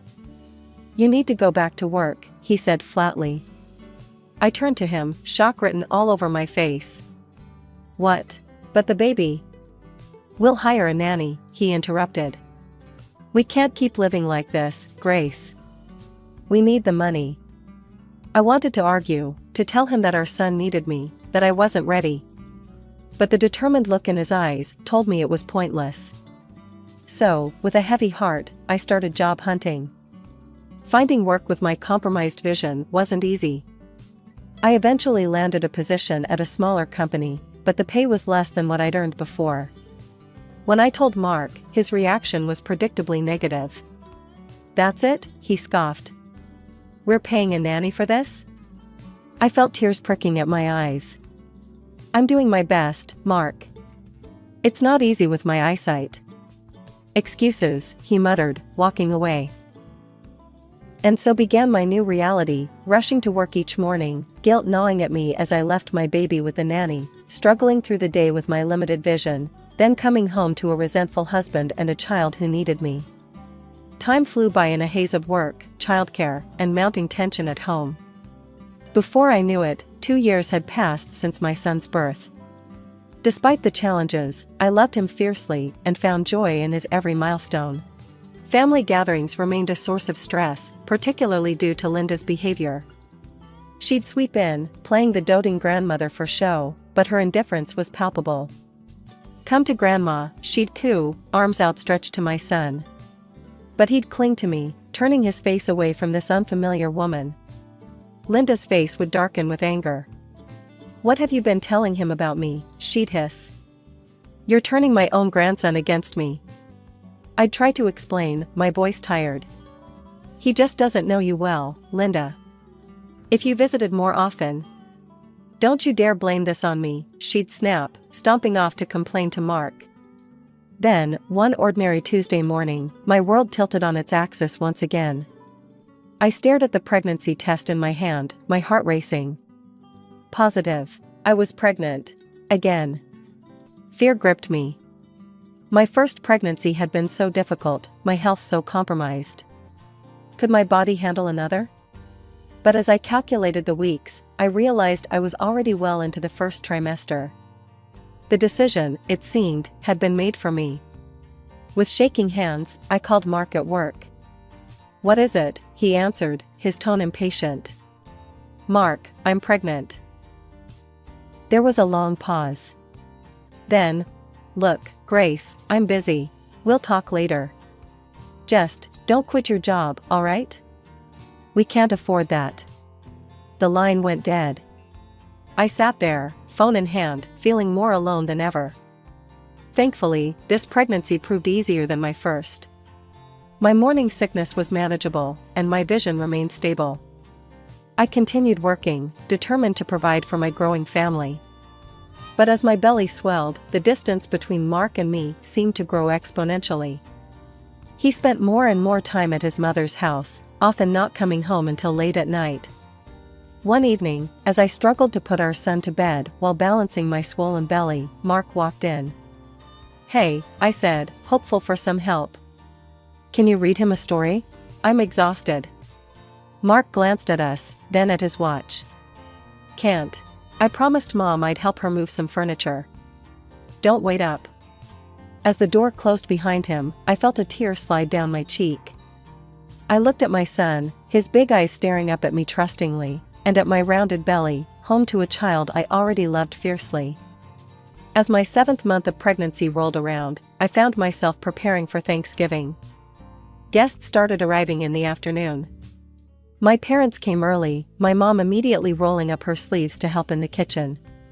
Friends and relatives trickled in, filling our home with chatter and laughter. Just as I was about to serve dinner, the doorbell rang. It was Tom, Mark's younger brother, and to everyone's surprise, he had a woman with him. "Everyone, this is Melissa," Tom announced, beaming. "My fiancé." The room fell silent for a moment before erupting in congratulations.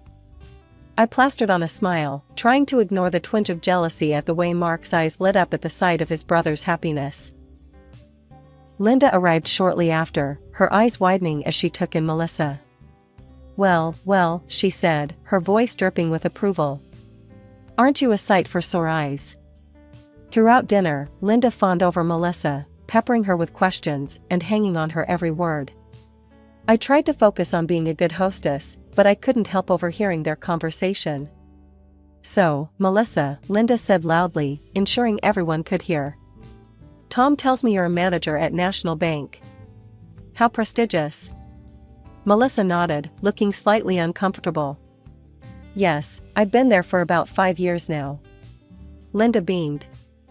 "You must be doing very well for yourself. Unlike some people who can only pop out babies and breed poverty," she added, throwing a pointed look in my direction.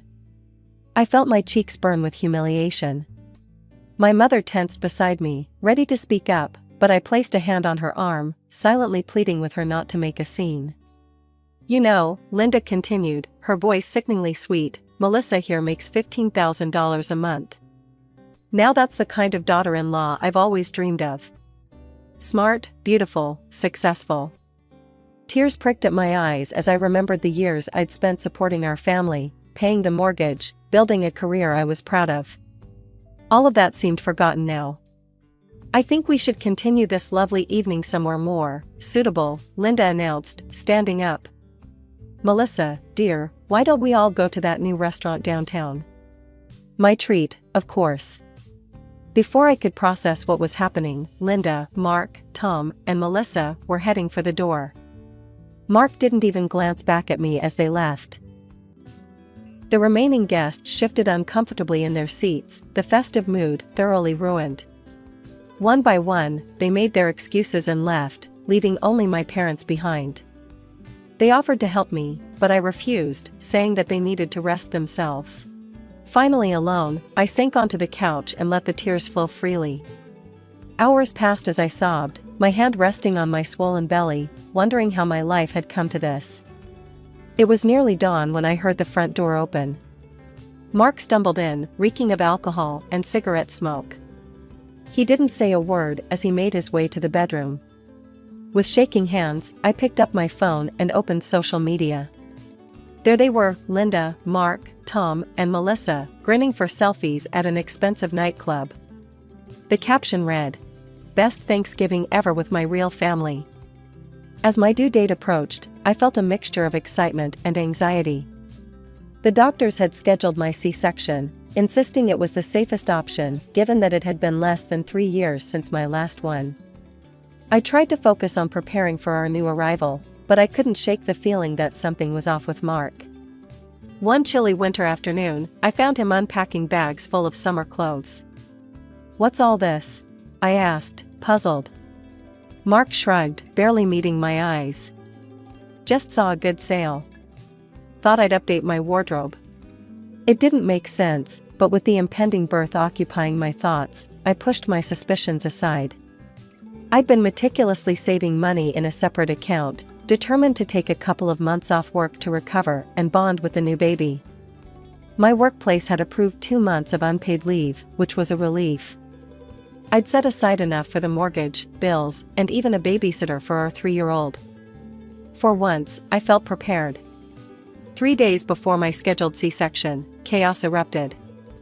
I was resting on the couch when Mark burst through the door, Linda hot on his heels. "Hurry up," Linda barked as Mark rushed to our bedroom. I struggled to my feet, waddling after them. Mark was throwing clothes into a suitcase, the summer clothes he'd bought. "Mark?" I said, my voice rising with panic. "What are you doing?" He barely glanced at me. "Tom's getting married in Hawaii. We're all going." The world seemed to tilt beneath my feet. "What? But my C-section is in 3 days. Who's going to take care of our son?" Mark zipped up his suitcase, finally meeting my gaze with cold indifference. "You'll manage. You always do." Before I could respond, he brushed past me, Linda ushering him out. The door slammed, leaving me in stunned silence. Reality crashed over me like a tidal wave. I scrambled for my phone, hands shaking as I checked our joint account. Empty. All the money I'd saved, gone. With trembling fingers, I dialed Mark's number. He answered on the final ring. "What?" he snapped. "The money," I choked out. "All our savings. Where is it?"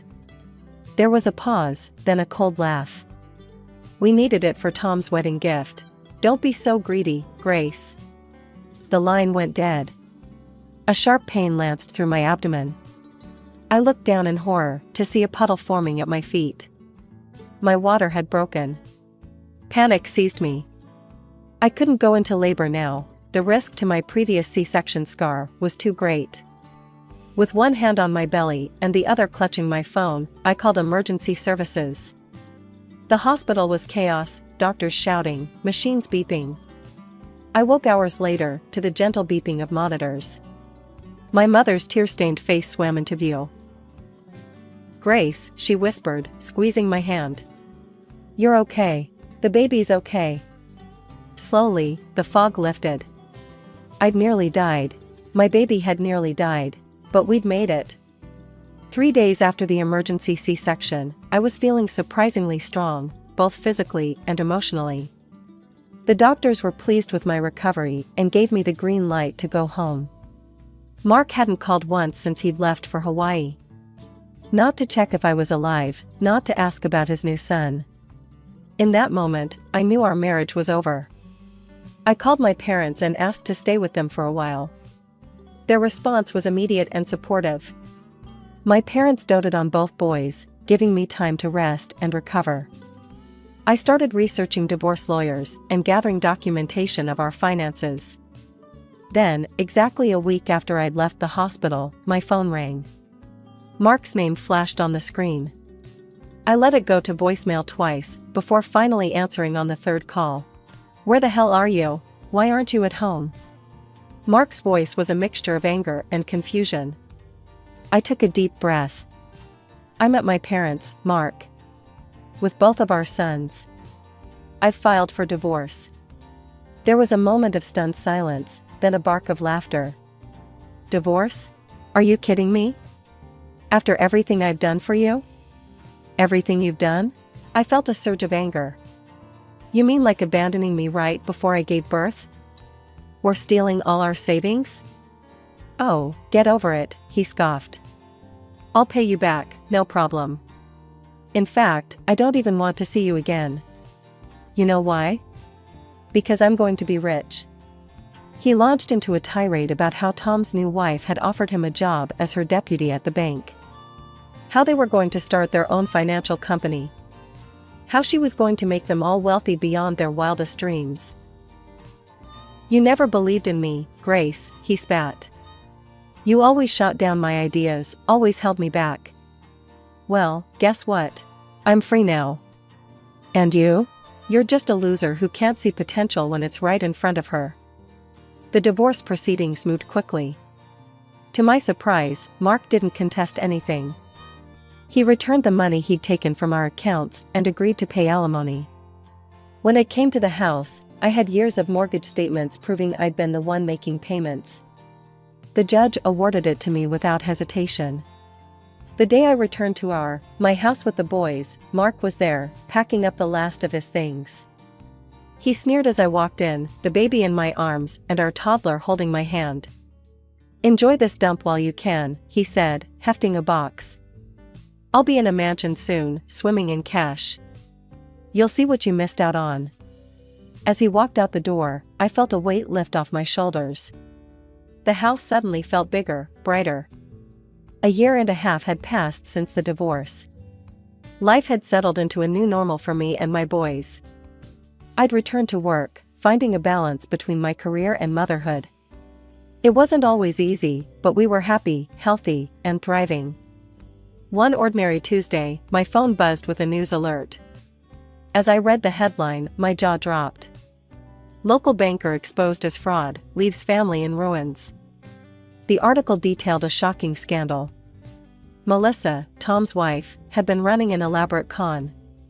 She'd convinced Mark, Tom, and Linda to take out massive loans to fund a non-existent financial company. They'd even mortgaged Linda's house, pouring every penny they had into this imaginary venture. But Melissa wasn't a banker at all. The office she'd shown them was a short-term rental, a prop in her elaborate scheme. She disappeared with millions, leaving behind a trail of forged documents and broken dreams. To make matters worse, I discovered they'd taken out an additional loan to fund Tom and Melissa's lavish Hawaiian wedding, the very event Mark had abandoned us for. As I read on, a mix of emotions washed over me. Shock, confusion, and, I'll admit, a twinge of satisfaction. The consequences were severe. Unable to repay their debts, they lost everything. Linda's house, their cars, even their personal belongings, all seized by creditors. They were left with nothing but mountains of debt. I heard through the grapevine that Linda had been forced to take a job as a cashier just to afford a tiny apartment and groceries. Mark and Tom were in similar straits, their dreams of wealth and success shattered. I was beyond grateful that I divorced Mark when I did. My children and I were safe, unaffected by the financial disaster that had befallen my ex-husband's family. Just when I thought I'd put it all behind me, my phone rang. Linda's number flashed on the screen. Against my better judgment, I answered. "Grace?" Linda's voice was small, a far cry from her usual imperious tone. We need your help." She launched into a plea, asking if they could stay with us. "The children need their father and grandmother," she insisted. "You can't leave family in trouble." I took a deep breath, memories flooding back, of Thanksgiving humiliation, of being abandoned before my C-section, of the countless times they'd belittled and dismissed me. "Family?" I said, my voice steady. You weren't concerned about family when you left me alone, pregnant, and in danger. You weren't concerned about family when you stole my savings. You weren't concerned about family when you called me a loser. Linda started to protest, but I cut her off. I'm sorry you're in this situation, Linda. But I'm not responsible for the choices you, Mark, and Tom made. My priority is my children, and I won't expose them to the chaos you've created. Please don't contact me again. I hung up, then immediately blocked her number. As I set down the phone, I felt a weight lift off my shoulders. It was done. Truly done. My name's Camilla, and this is the story of how I learned that sometimes, the family you choose is more important than the one you're born into. Growing up, our house was always filled with the sound of my younger sister's laughter. Sarah was the golden child, the one who could do no wrong in our parents' eyes. Me? I was just there. I'd watch as Sarah pranced around the living room, putting on another impromptu fashion show for our doting parents. I'm gonna be a famous model one day, she'd declare, striking a pose. Dad would clap enthusiastically. That's my girl. You'll be on magazine covers before we know it. I'd roll my eyes and retreat to my room, burying my nose in a book about finance or economics. Even at a young age, I knew I wanted more out of life than just being pretty. As we grew older, the divide between Sarah and me only widened. She was all about partying and boys, while I focused on my studies. When it came time for college, I thought maybe, just maybe, my parents would see the value in my hard work. We'll pay for your first 2 years, Dad told me one night over dinner. After that, you're on your own. I couldn't believe my ears. But what about Sarah?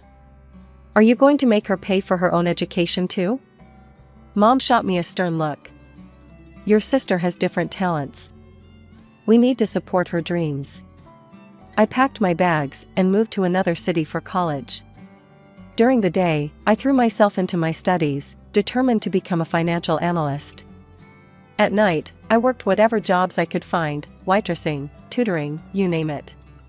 Every penny I earned went into my savings for tuition. It wasn't easy.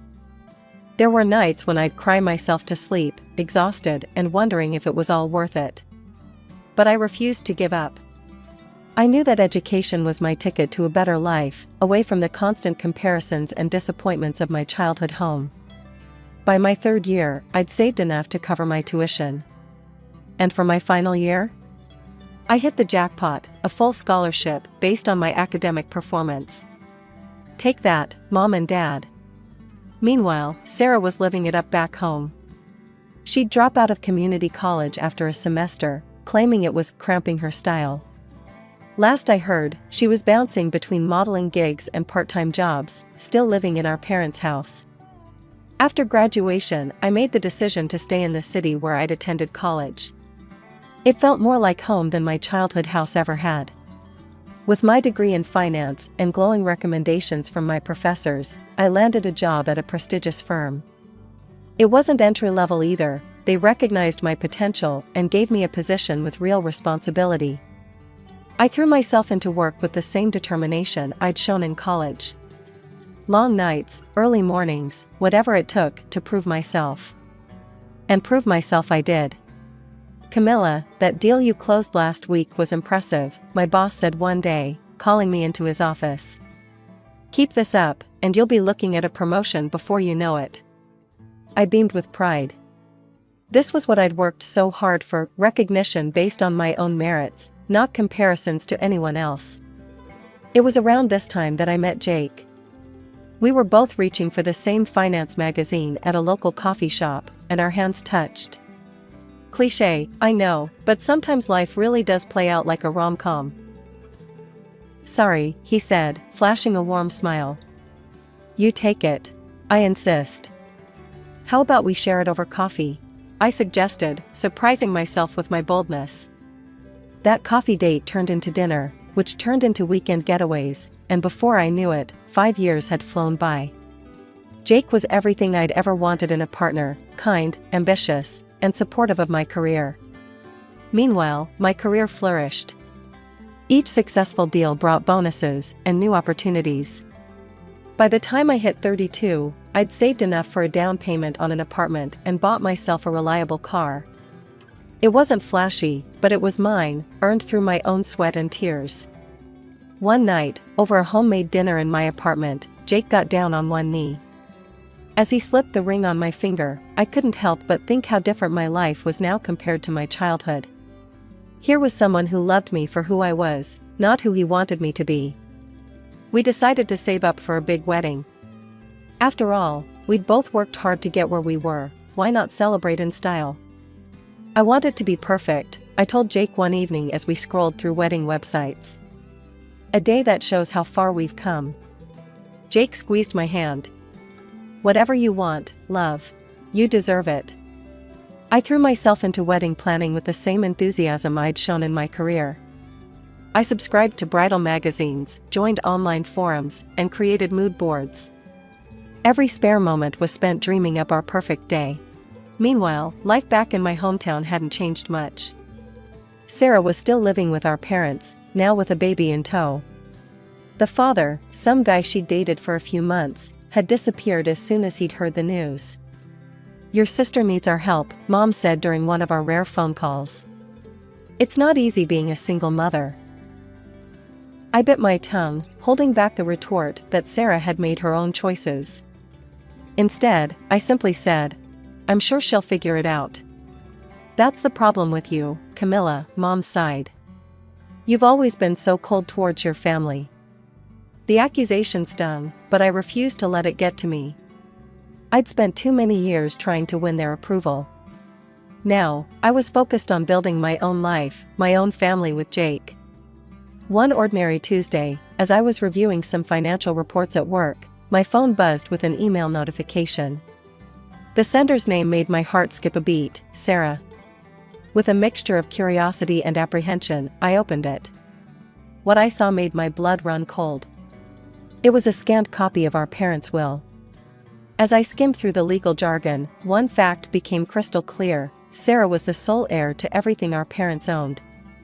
My hands shaking, I dialed my mother's number. She picked up on the third ring. Mom, what's this will Sarah sent me? I demanded, trying to keep my voice steady. Why am I not included? There was a pause on the other end of the line. When she spoke again, her tone was defensive. Camilla, you're doing well for yourself. You have a good job, an apartment, a car. You don't need our money. That's not the point, I argued, my voice rising. I'm your daughter too. Don't I deserve? Your sister is struggling, Mom cut me off. She's a single mother, she has no job. We can't leave her with nothing. The conversation went on like this for a while, with me trying to understand their decision and Mom defending it. In the end, I hung up feeling hurt, angry, and completely dismissed. Over the next few weeks, I distanced myself from my family. I stopped calling, stopped responding to messages. It hurt, but I told myself it was for the best. I had my own life now, my own family with Jake. I didn't need their approval anymore.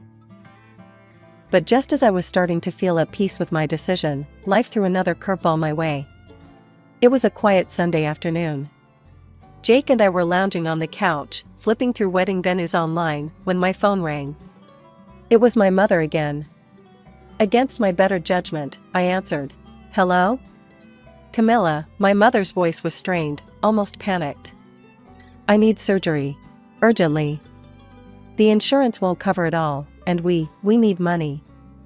I closed my eyes, bracing myself for what was coming next. How much? $22,000, she said quietly. The amount hit me like a punch to the gut. It was a large chunk of what Jake and I had saved for our wedding. I glanced at Jake, who was watching me with concern. I need to think about this, I told her. I'll call you back. After I hung up, I filled Jake in on the situation. He listened thoughtfully, then said, It's your decision, babe. But if it were my parents, I'd want to help. I nodded, torn between my lingering resentment and the desire to do the right thing. Finally, I called my mother back. I can help, I said. But I want to do this properly. I'll open a bank account and transfer the money there. You can pay me back gradually. To my surprise, my mother balked at the idea. No, we need cash. Can you bring it in person? Something about her insistence on cash set off alarm bells in my head. Mom, I can't take time off work right now.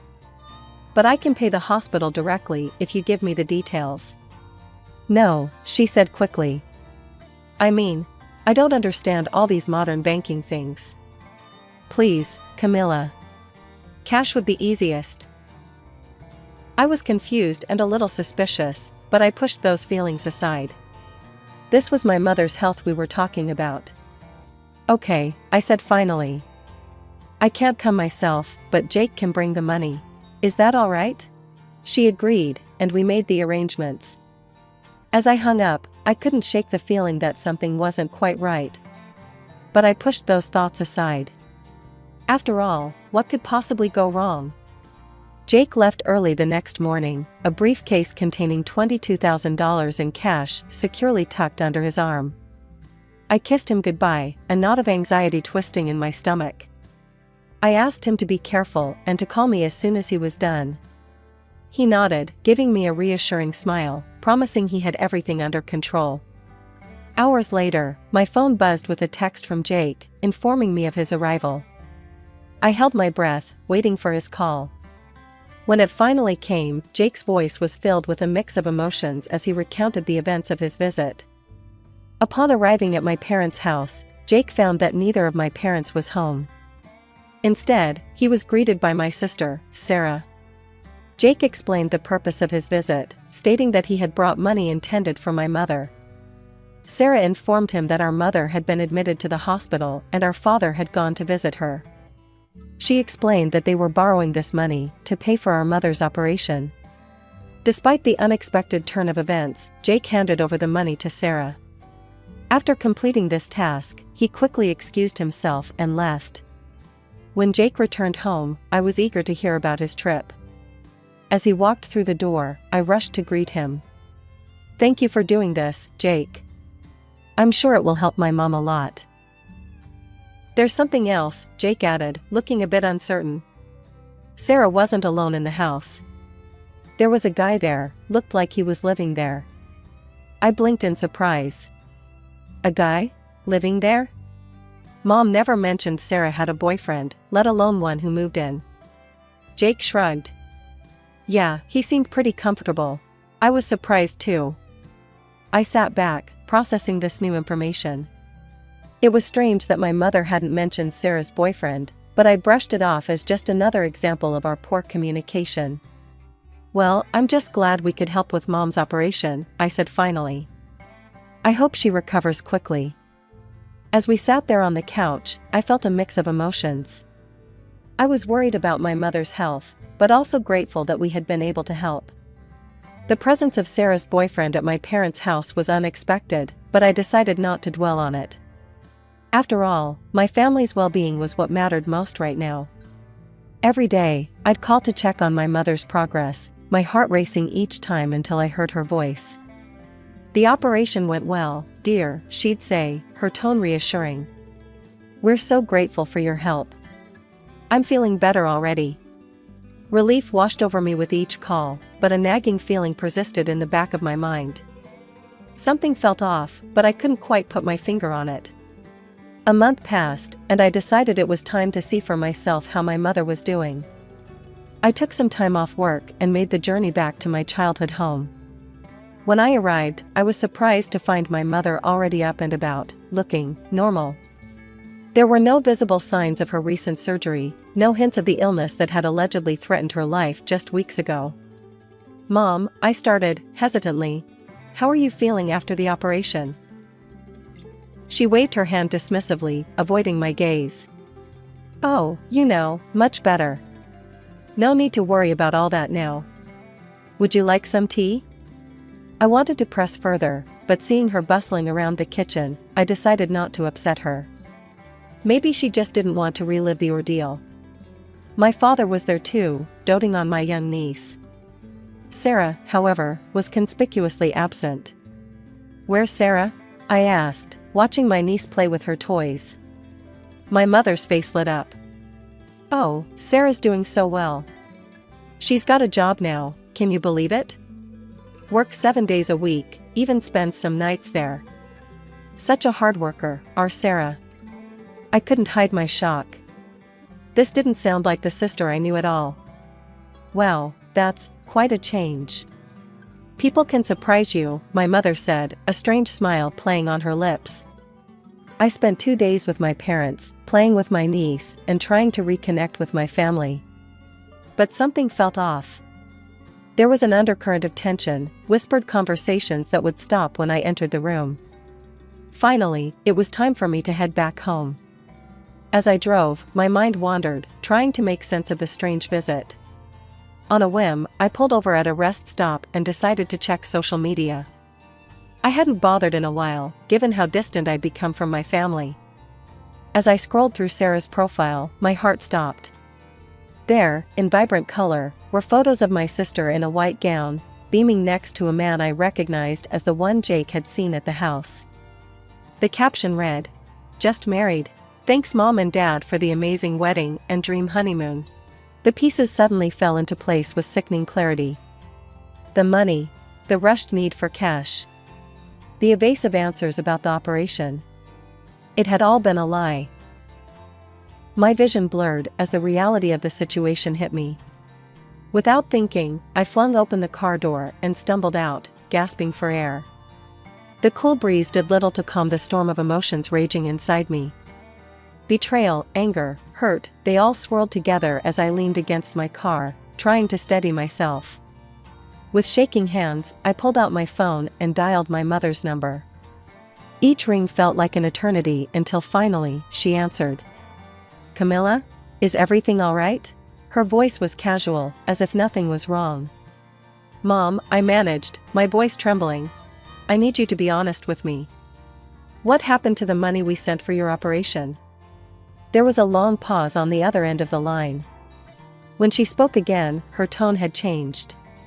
"Camilla, you have to understand. There was no operation. We gave the money to Sarah for her wedding." The confirmation hit me like a physical blow.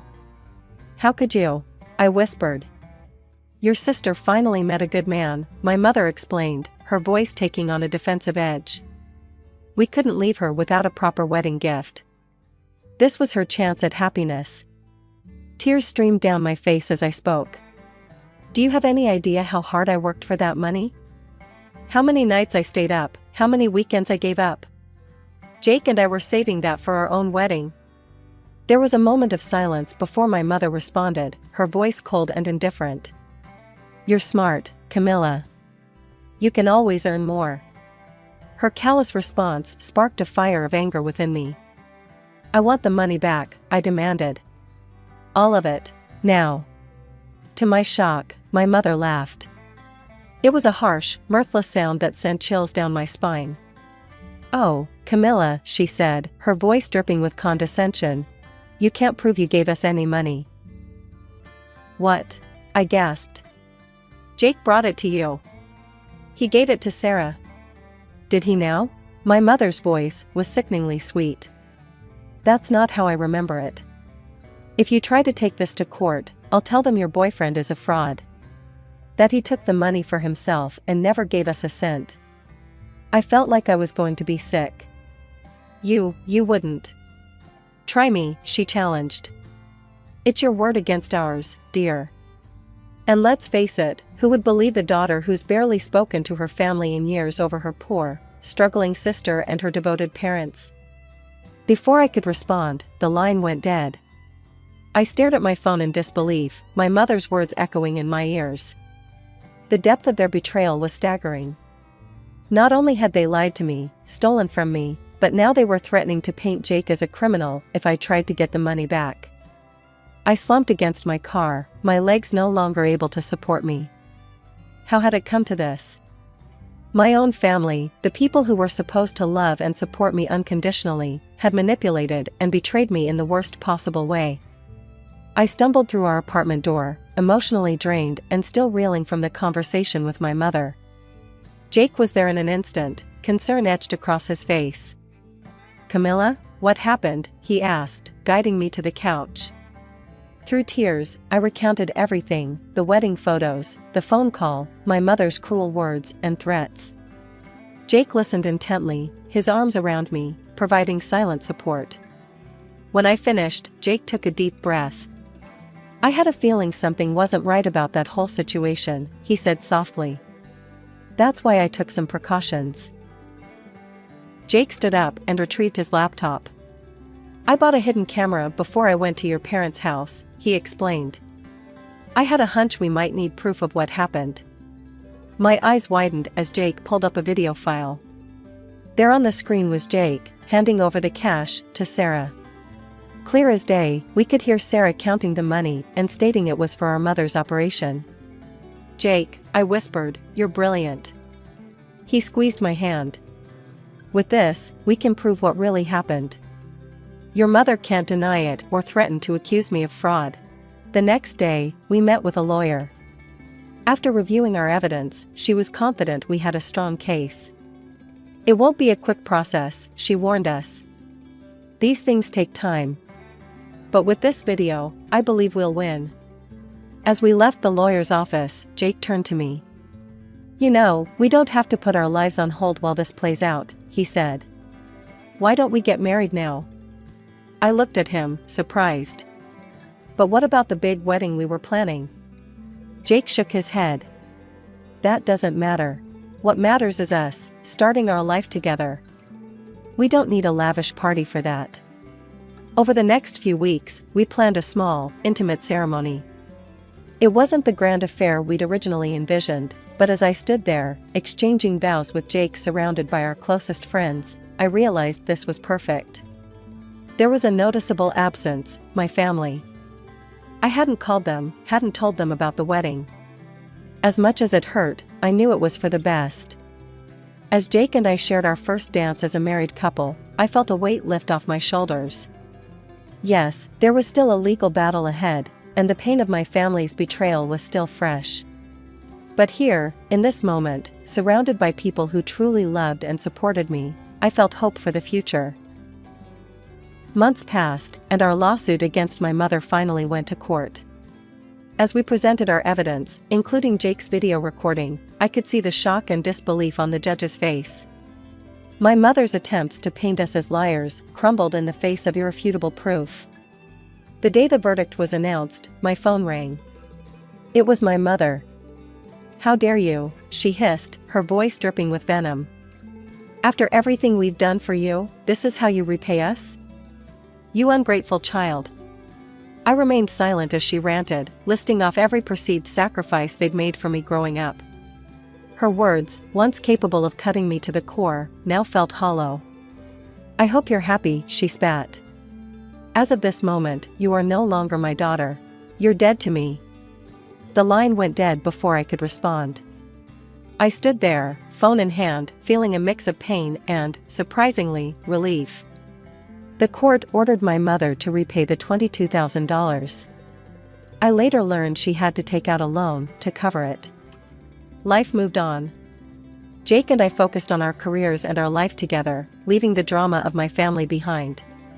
But news still trickled in through mutual acquaintances. Sarah's marriage, it seemed, was far from the fairy tale she'd envisioned. She and her husband stayed with our parents, turning the house into a constant party zone. Neighbors complained about the noise and drunken behavior. It all came to a head when Sarah's husband, in a drunken rage, tried to kick my parents out of their own home. The police were called, and the ugly truth of their situation was laid bare for all to see. The final straw came when Sarah lost custody of her daughter due to her negligent behavior. My parents, finally seeing the destruction Sarah had wrought, kicked her and her husband out. They took in their granddaughter, determined to give her the stable home Sarah couldn't provide. Just when I thought that chapter of my life was closed for good, my phone rang with a familiar number. Against my better judgment, I answered. "Camilla?" My mother's voice was softer than I'd heard it in years. "I miss you." I said nothing, waiting for the other shoe to drop. It didn't take long. "We need your help," she continued. "With raising your niece. It's hard, and we're not as young as we used to be." As she spoke, a sense of déjà vu washed over me. History was indeed repeating itself. Where once they'd favored Sarah over me, now they were trying to rope me into caring for her child. "I'm sorry," I said, my voice firm. "I can't help you." "But she's your niece," my mother protested. "Don't you care about family?" I took a deep breath. "My niece is innocent in all this, and I hope she has a good life. But you haven't changed. You're still trying to use me to fix your mistakes." "I won't do it. Don't call me again." I hung up and immediately blocked her number, along with those of my father and Sarah. As I set the phone down, I felt a weight lift off my shoulders. Jake found me on the balcony later that evening, staring out at the city lights. "Everything okay?" he asked, wrapping his arms around me. I leaned back into his embrace. "Yeah," I said, surprising myself with how much I meant it. "I think it finally is." We stood there in comfortable silence, watching the world go by.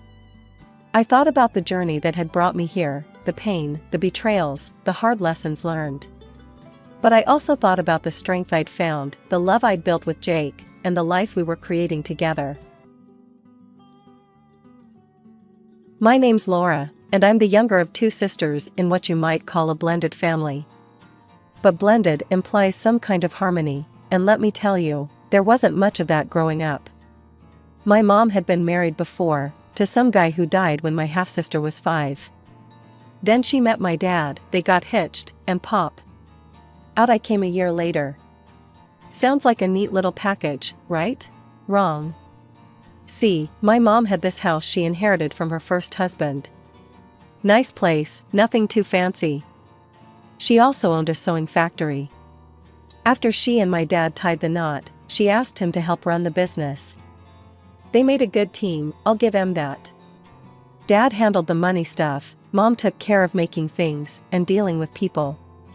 They doubled the company's profits in no time. I remember overhearing them talk about the future once when I was little. They were in the kitchen, thinking I was asleep.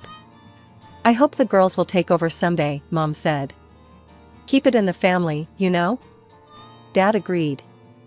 "That'd be great. Laura's got a good eye for design already. And Sarah's sharp with numbers." Little did they know, Sarah had other ideas.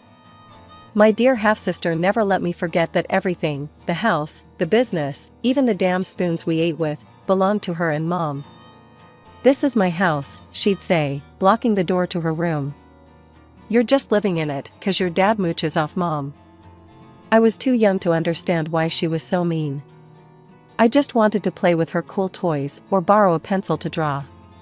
But every time I touched something, she'd snatch it away.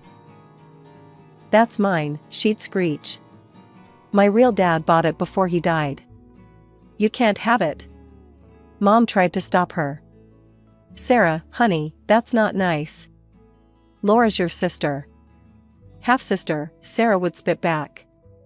"And she gets everything. It's not fair." Dad never said much during these fights. He'd just pat my head and tell me to ignore her. But how could I? She made my life hell. One day, I found some colored pencils in the living room. I was so excited, finally, I could draw the beautiful dresses I saw in my head. I started sketching, lost in my own little world. Then Sarah stormed in. "Those are mine," she yelled, grabbing the pencils. Before I could stop her, she tore up my drawings. I ran to Mom, sobbing. She hugged me tight and marched over to Sarah's room. "That's enough," I heard her shout. "You will not treat your sister this way." But nothing changed. Sarah kept finding ways to remind me I didn't belong. And as we got older, it only got worse. As we grew older, my parents tried their best to keep the peace. They'd buy us the same clothes, give us equal gifts on holidays. But it was never enough for Sarah. "Laura's sweater is softer," she'd complain. Or, "Her necklace has more jewels. You always give her the best stuff." It didn't matter that it wasn't true. In Sarah's mind, I was the favorite, the interloper stealing her rightful place. When I was about 10, my parents decided to sell the old house and buy a bigger one. I remember the day we moved in, how excited I was to have my own room. "This is amazing," I squealed, twirling around the empty space. Sarah appeared in the doorway, her face dark. "Don't get too comfortable. This house belongs to me and Mom. You're just a guest here." I felt my stomach drop. Even in this new place, nothing had changed. Later that night, I heard Mom and Dad talking in hushed tones. "I don't know what to do anymore," Mom sighed. "I've tried everything with Sarah." "Maybe we should take her to see someone," Dad suggested.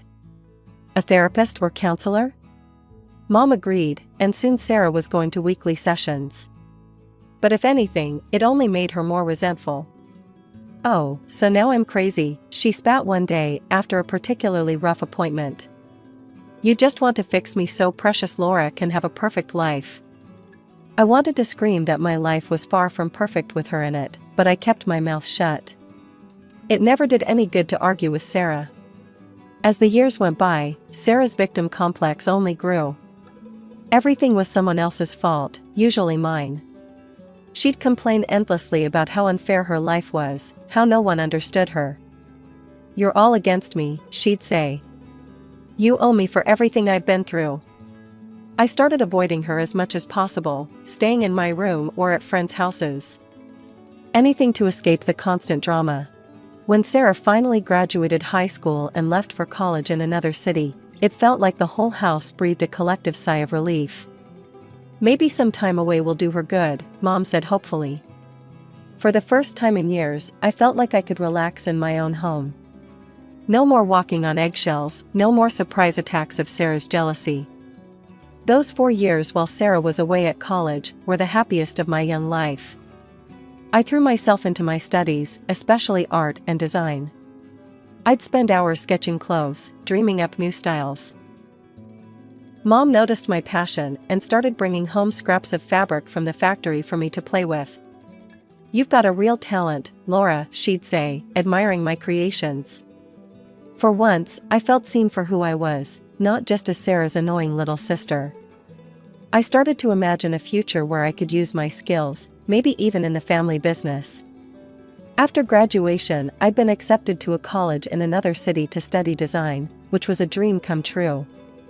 The night before I left for college, Mom and Dad sat me down for a talk. "We're so proud of you, Laura," Mom said, her eyes misty. "You know we support your dreams, right?" I nodded, feeling a lump in my throat. Dad chimed in. "We hope that after you graduate, you'll consider coming back to work with us. Your designs could really take the company to the next level." I promised to think about it, but honestly, I was eager to spread my wings. The idea of returning to my hometown, where Sarah's shadow still loomed, wasn't exactly appealing. College life was everything I'd hoped for and more. It was during my second year that I met him. Jason. He was a few years older, working on his master's in business. We bumped into each other at a campus coffee shop, quite literally. I spilled my latte all over his shirt. We got to talking, and before I knew it, hours had passed. Jason was funny, smart, and actually listened when I talked about my designs. We started dating soon after. As graduation approached, Jason and I talked about our future. We'd been together for over 2 years by then, and things were getting serious. "I've got a job lined up here in the city," he told me one night over dinner. "What do you think about staying here? Maybe, together?" My heart soared at the idea. I'd landed a position as a junior designer at an up-and-coming fashion company, and the thought of building a life with Jason away from all the family drama was incredibly tempting. But I knew I had to tell my parents face to face. So, we planned a trip back to my hometown.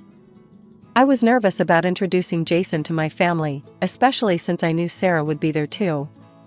To my surprise, the visit went better than I could have hoped. Mom and Dad loved Jason, and even Sarah was, well, not exactly warm, but at least civil. She didn't make any snide comments or try to undermine me, which was a first. Over dinner, I broke the news about my job and my plans to stay in the city. "That's wonderful, honey," Mom said, but I could see a hint of disappointment in her eyes. Dad cleared his throat. "Actually, we had an idea we wanted to run by you. What if you opened a branch of our company in your city? You could be in charge of design, create your own line." I was stunned. It was a generous offer, one that would allow me to pursue my dreams while still being part of the family business. "Can I think about it?" I asked. They agreed, and the rest of the visit passed pleasantly. As Jason and I were leaving, Sarah pulled me aside. "Hey, I know things haven't always been great between us," she said, looking uncomfortable.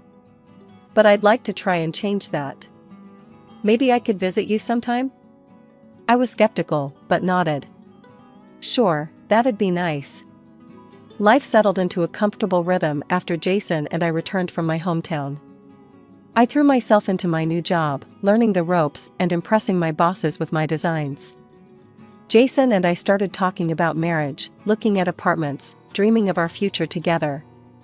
Everything seemed perfect. Then, about 3 months after our visit home, I got a surprise call from Sarah. "Hey, little sis," she said, sounding oddly cheerful. "I'm in town. Mind if I crash at your place for a bit?" I nearly dropped the phone in shock. Sarah, voluntarily coming to see me? It seemed too good to be true. But I remembered her olive branch from our last meeting and decided to give her a chance. When Sarah arrived, I barely recognized her. Gone was the scowling, resentful girl I'd grown up with. This Sarah was all smiles and hugs. Over dinner that first night, she dropped a bomb on me. "I've been thinking," she said, twirling pasta on her fork. "Why don't you come back home? We could work together at the family business. It'd be great." I nearly choked on my wine. "What? But I just started my job here. And Jason?" Sarah waved her hand dismissively. "Bring him along. There's plenty of opportunity back home." I shook my head. "Thanks, but no. Actually, Mom and Dad suggested I open a branch here. I'm still considering it." For a moment, I saw a flash of the old Sarah, a tightening around her eyes, a slight downturn of her mouth. But it passed so quickly, I thought I might have imagined it. "Well, if you won't come home, maybe I could stay here a while longer?" she asked. "We've got so much catching up to do." Against my better judgment, I agreed. And to my surprise, living with Sarah wasn't the nightmare I'd expected. She was helpful, even taking over most of the household chores. We'd stay up late, talking about our childhood, laughing over shared memories. It felt like I was finally getting the sister I'd always wanted. One night, over a bottle of wine, Sarah brought up the idea of us working together again. "What if we opened that branch together?" she suggested. "You handle the design, I'll do the business side.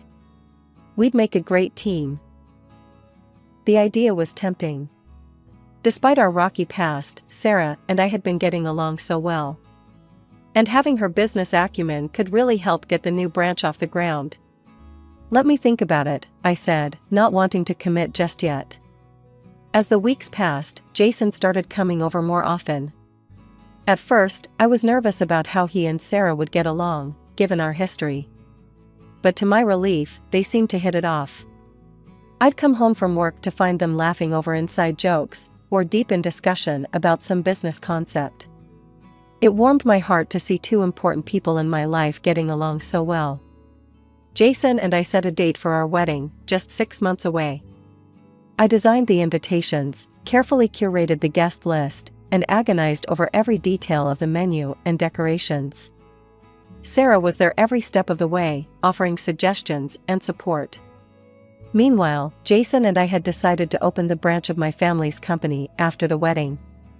Sarah and I spent many evenings discussing our plans, getting more excited with each conversation. "We're going to make an amazing team," Sarah said one night, clinking her wine glass against mine. 2 months before the big day, I was juggling work, wedding prep, and future business plans. Life was hectic, but wonderful. Then came the call that changed everything. "Laura, it's Dad." His voice sounded strained over the phone. "Your mother, she's not well. She's been feeling poorly for a while, but you know your mother, always putting on a brave face." He paused, and I could hear the worry in his silence. "I'm struggling to keep up with everything, the business, the house." I didn't hesitate. "I'm coming home. Right now." When I told Sarah, she sighed. "I wish I could come with you, but I've got some important meetings I can't reschedule." I was surprised by her reluctance, but didn't push it. "It's okay. I'll keep you updated." The situation at home was worse than I'd imagined.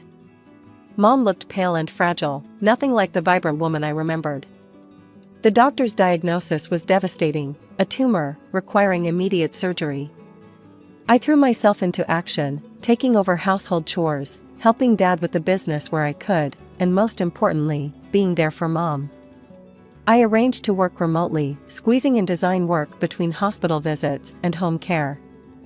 The days blurred together in a haze of worry and exhaustion. But finally, there was good news. The surgery was successful, and Mom was recovering well. Through it all, I tried to stay connected with Jason. We'd video chat daily at first, his face a comforting presence on my screen. "How's your mom doing?" he'd ask, his brow furrowed with concern. "Better today," I'd reply, forcing a smile. "How are things there? Is Sarah behaving herself?" He'd laugh and assure me everything was fine, but as the days passed, our conversations grew shorter and less frequent. I told myself it was just the stress of the situation, that things would go back to normal once I returned home. But a month into my stay, the video calls stopped altogether. My messages went unanswered. The silence was deafening. The gnawing worry in my gut wouldn't let up. After days of unanswered calls and messages, I couldn't take it anymore. I had to see Jason, to find out what was going on. I caught the next flight out, my mind racing with possibilities. Maybe Jason was sick. Maybe he'd lost his phone. Maybe. I didn't tell anyone I was coming. Some part of me wanted to surprise Jason, to see his face light up when he saw me. The silence that greeted me in my apartment was eerie. Then I heard it, a muffled giggle from the bedroom. Our bedroom. I wish I could say I hesitated, that I didn't barge in like some crazed person. But I did. And what I saw, God, I'll never forget it. Jason and Sarah. In our bed, naked and entwined. For a moment, the world stopped. I couldn't breathe, couldn't think. Then reality came crashing down. "What the hell?" I screamed, my voice breaking. They jumped apart, but neither looked particularly ashamed. If anything, they looked relieved. "Laura," Sarah said, wrapping the sheet around herself. "We didn't expect you back so soon." I couldn't believe what I was hearing. "You didn't expect? Are you kidding me? That's all you have to say?" Jason at least had the decency to look uncomfortable. Sarah stood up, still clutching the sheet. "Look, sis, these things happen. Jason and we're in love." I felt like I'd been punched in the gut. "In love? You've known each other for what, a few months?" "Sometimes you just know," Jason said, reaching for Sarah's hand. "We didn't mean for this to happen, but..." "But what?" I interrupted. "You just accidentally fell into bed together?" Sarah smiled sweetly. "Laura, you should be happy for us. In fact, we were hoping you'd understand. Maybe even, let us use your wedding plans?" I stared at her, uncomprehending. "What?" "Well, everything's already paid for," she explained, as if talking to a child. "It seems a shame to waste it. We could celebrate our engagement instead." I don't remember leaving the apartment. I don't remember the trip back to my parents' house. I just remember collapsing into my childhood bed, sobbing until I had no tears left. Mom and Dad found me like that. They didn't push, just sat with me until I was ready to talk. When I finally told them everything, Dad's face turned red with anger. Mom just looked sad. I'll call her, Dad said, reaching for his phone. This ends now. The conversation was short and brutal. I could hear Sarah's voice, shrill and defensive, through the speaker. Of course you're taking her side, she yelled. You always have. Well, guess what? For once, I'm the one who got chosen. How does it feel, Laura? Dad's voice was cold. Sarah, if you go through with this, you're no longer part of this family. Do you understand? There was a pause, then Sarah's voice, dripping with venom, fine. I don't need you anyway. I've got Jason now. The line went dead. Mom pulled me into a hug, her still fragile body shaking with sobs. I'm so sorry, sweetheart, she whispered. I'm so sorry. I clung to her, feeling like a little girl again. But I wasn't a little girl anymore. I was a woman who'd just had her heart ripped out by the two people she should have been able to trust most in the world. The days following the revelation of Sarah and Jason's betrayal passed in a blur. One moment, I'd be curled up in bed, unable to face the world. The next, I'd be researching lawyers, ready to sue them for every penny I'd spent on the wedding. It was during one of these angry research sessions that my phone rang. An unknown number. Hello? I answered warily. Laura? It's Margaret, Jason's mother. I nearly hung up, but something in her voice stopped me. She sounded devastated. I don't know what to say, Margaret continued. We're so sorry, dear. So very sorry. I listened in stunned silence as she poured out her heart. How shocked and disappointed they were in Jason. How they'd always thought of me as a daughter. How they couldn't believe Sarah could do this to her own sister. We want to make this right, Margaret said finally. We know it won't fix everything, but we'd like to reimburse you for all the wedding expenses. True to their word, a check arrived a few days later, covering every last expense. It was a weight off my shoulders I hadn't even realized I was carrying.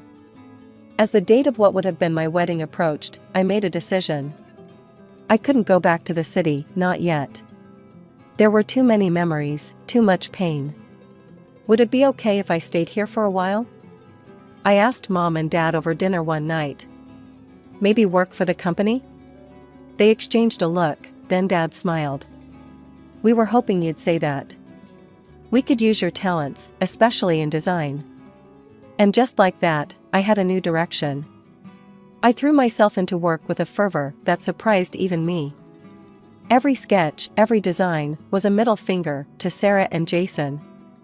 Look what you gave up, I thought bitterly. Look what you lost. The day of Sarah and Jason's wedding came and went. We didn't attend, of course.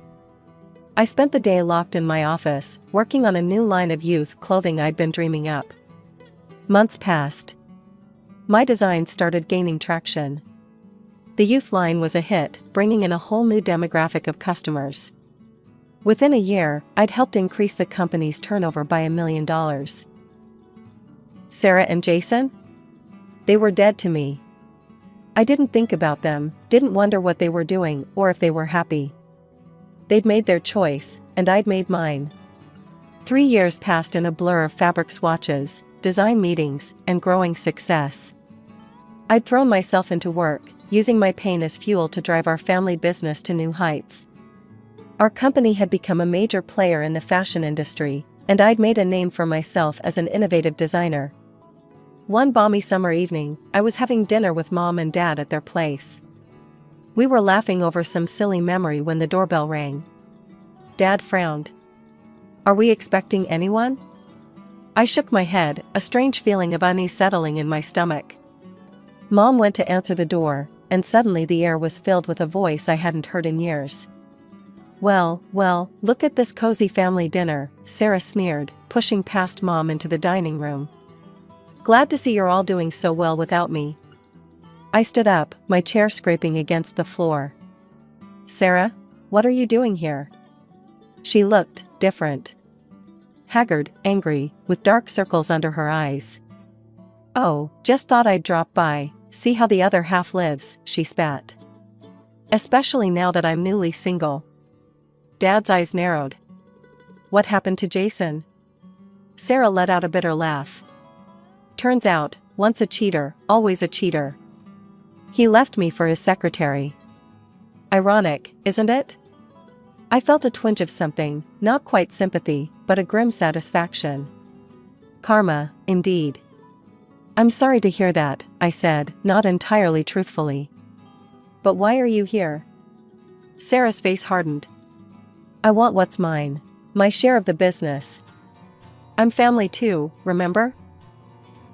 Dad stood up, his voice firm. Sarah, you gave up any claim to this family and this business when you betrayed your sister. You're not getting anything. You can't do this. Sarah screamed, her composure cracking. You can't just cut me out.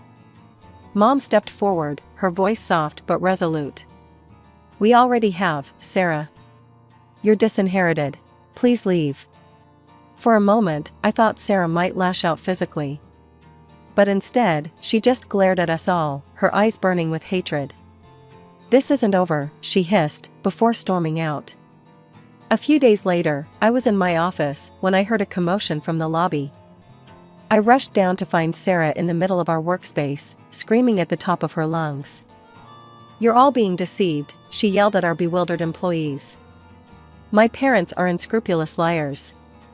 They've stolen what's rightfully mine. I didn't hesitate. I called the police, keeping my voice calm despite the chaos around me. We need officers at Fashion Forward Designs immediately. We have an unstable individual causing a disturbance. Even as security tried to remove her, Sarah kept fighting. Over the next few days, she escalated her attacks, trying to break into our parents' house, smashing windows, and in a final, terrifying act, attempting to set fire to the front door. It was clear this couldn't go on. With heavy hearts, we took legal action, obtaining a restraining order that banned Sarah from approaching me, our parents, or any of our properties. As I sat in my office after the court hearing, looking out over the city I'd come to love, I felt a complex mix of emotions. Sadness for the sister I'd lost, anger at her actions, but also pride in how far I'd come. I was now a respected entrepreneur and fashion designer, my name known throughout the industry. Love? That could wait. The wounds from Jason's betrayal had healed, but I wasn't ready to risk my heart again. Not yet. For now, I was content to pour my passion into my designs, into building something lasting and beautiful. From the moment I could understand my father's words, I knew he'd always longed for a son. Instead, he got me, Jennifer, and my younger sister. Dad was an ophthalmologist, a damn good one too. But he had bigger dreams. When I was about 5, he opened his first eyeglass store. I remember the day clearly, the smell of fresh paint, the gleaming displays, and Dad's proud smile as he cut the ribbon. As the years passed, Dad's business grew. He took out a loan, opened a lens production facility, and before we knew it, he had a chain of stores across the state. By the time I hit high school, Dad's company was a proper empire, 30 stores and a high-tech manufacturing plant. I threw myself into my studies, determined to make Dad proud. While other kids were hanging out at the mall or going to parties, I was nose-deep in textbooks or helping out at one of Dad's stores after school. Every day after school, I'd head to the store, learning everything I could. How to handle customers, manage inventory, even basic bookkeeping. I was determined to prove myself. My sister, on the other hand, couldn't care less about the family business. She was always off in her own world, paintbrush in hand, creating these wild, colorful masterpieces. Dad tried to get her interested, but it was like trying to teach a fish to climb a tree. Jennifer, my dance teacher, said one day after class, "You've got real talent. Have you ever thought about pursuing dance professionally?" I hesitated. Truth was, I loved dancing. The freedom, the expression, the pure joy of movement. But I pushed the thought away. "Thanks, Miss Davis, but I've got other plans." As high school came to an end, I applied to college for finance and management. Economics and finance didn't come naturally to me like dancing did. But I gritted my teeth and pushed through. Late nights, endless cups of coffee, and more spreadsheets than I care to remember.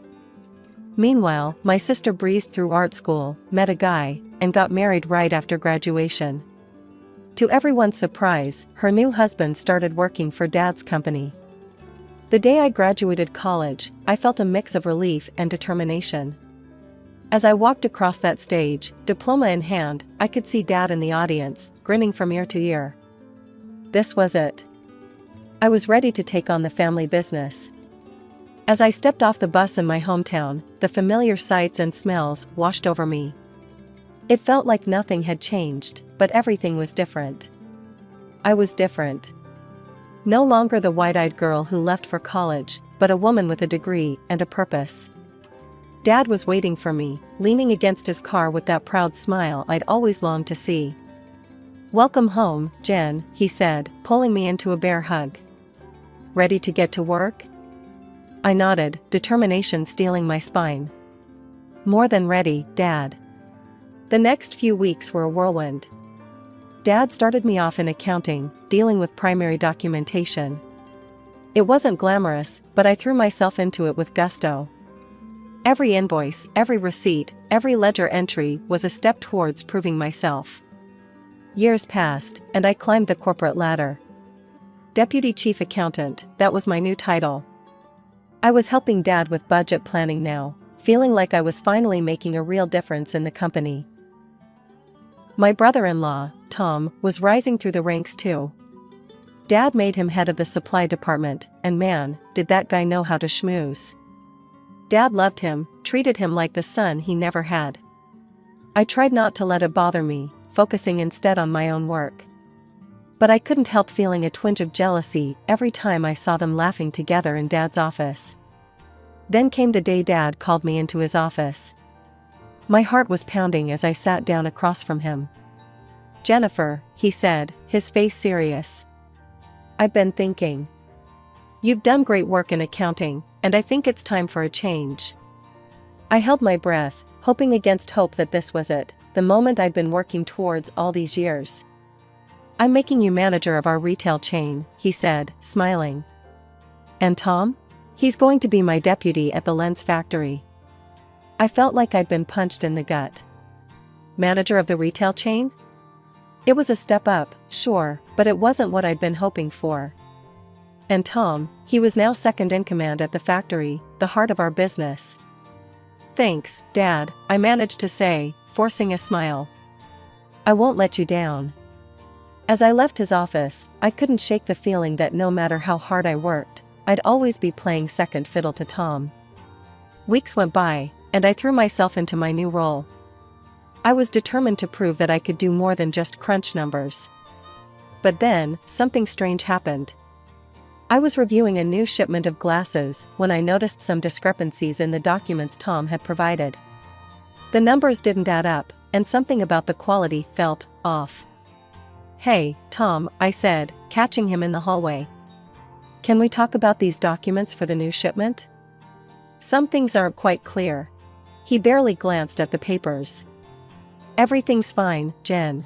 You're probably just overthinking it." His dismissive tone rubbed me the wrong way. This wasn't just about me anymore, it was about the integrity of our business. I decided to dig deeper. I went to the head office and requested a quality check on the latest batch of lenses and glasses. Something wasn't right, and I was going to get to the bottom of it. I was sitting at my desk, reviewing the quality check results, when Dad burst into my office. His face was red, and I could practically see the steam coming out of his ears. "Jennifer," he bellowed. "Who gave you the authority to order quality checks? You're overstepping your bounds, young lady." I took a deep breath, trying to keep my cool. I noticed some inconsistencies in the documents for the new shipment. I was just trying to. "To what?" he interrupted again. "To show everyone how smart you are? To undermine Tom's work?" His words stung. "No, Dad. I was trying to protect our company. If there's something wrong with the products..." "Enough." He slammed his hand on my desk, making me flinch. "You don't have the authority to give instructions to the company or arrange inspections." I'm the head of this company, not you. Do you understand? With that, he stormed out, leaving me standing there, feeling small and stupid. For days after that, I went through the motions at work. I did my job, nothing more, nothing less. The passion I once had felt like it had been sucked out of me. Then, one evening, Mom called.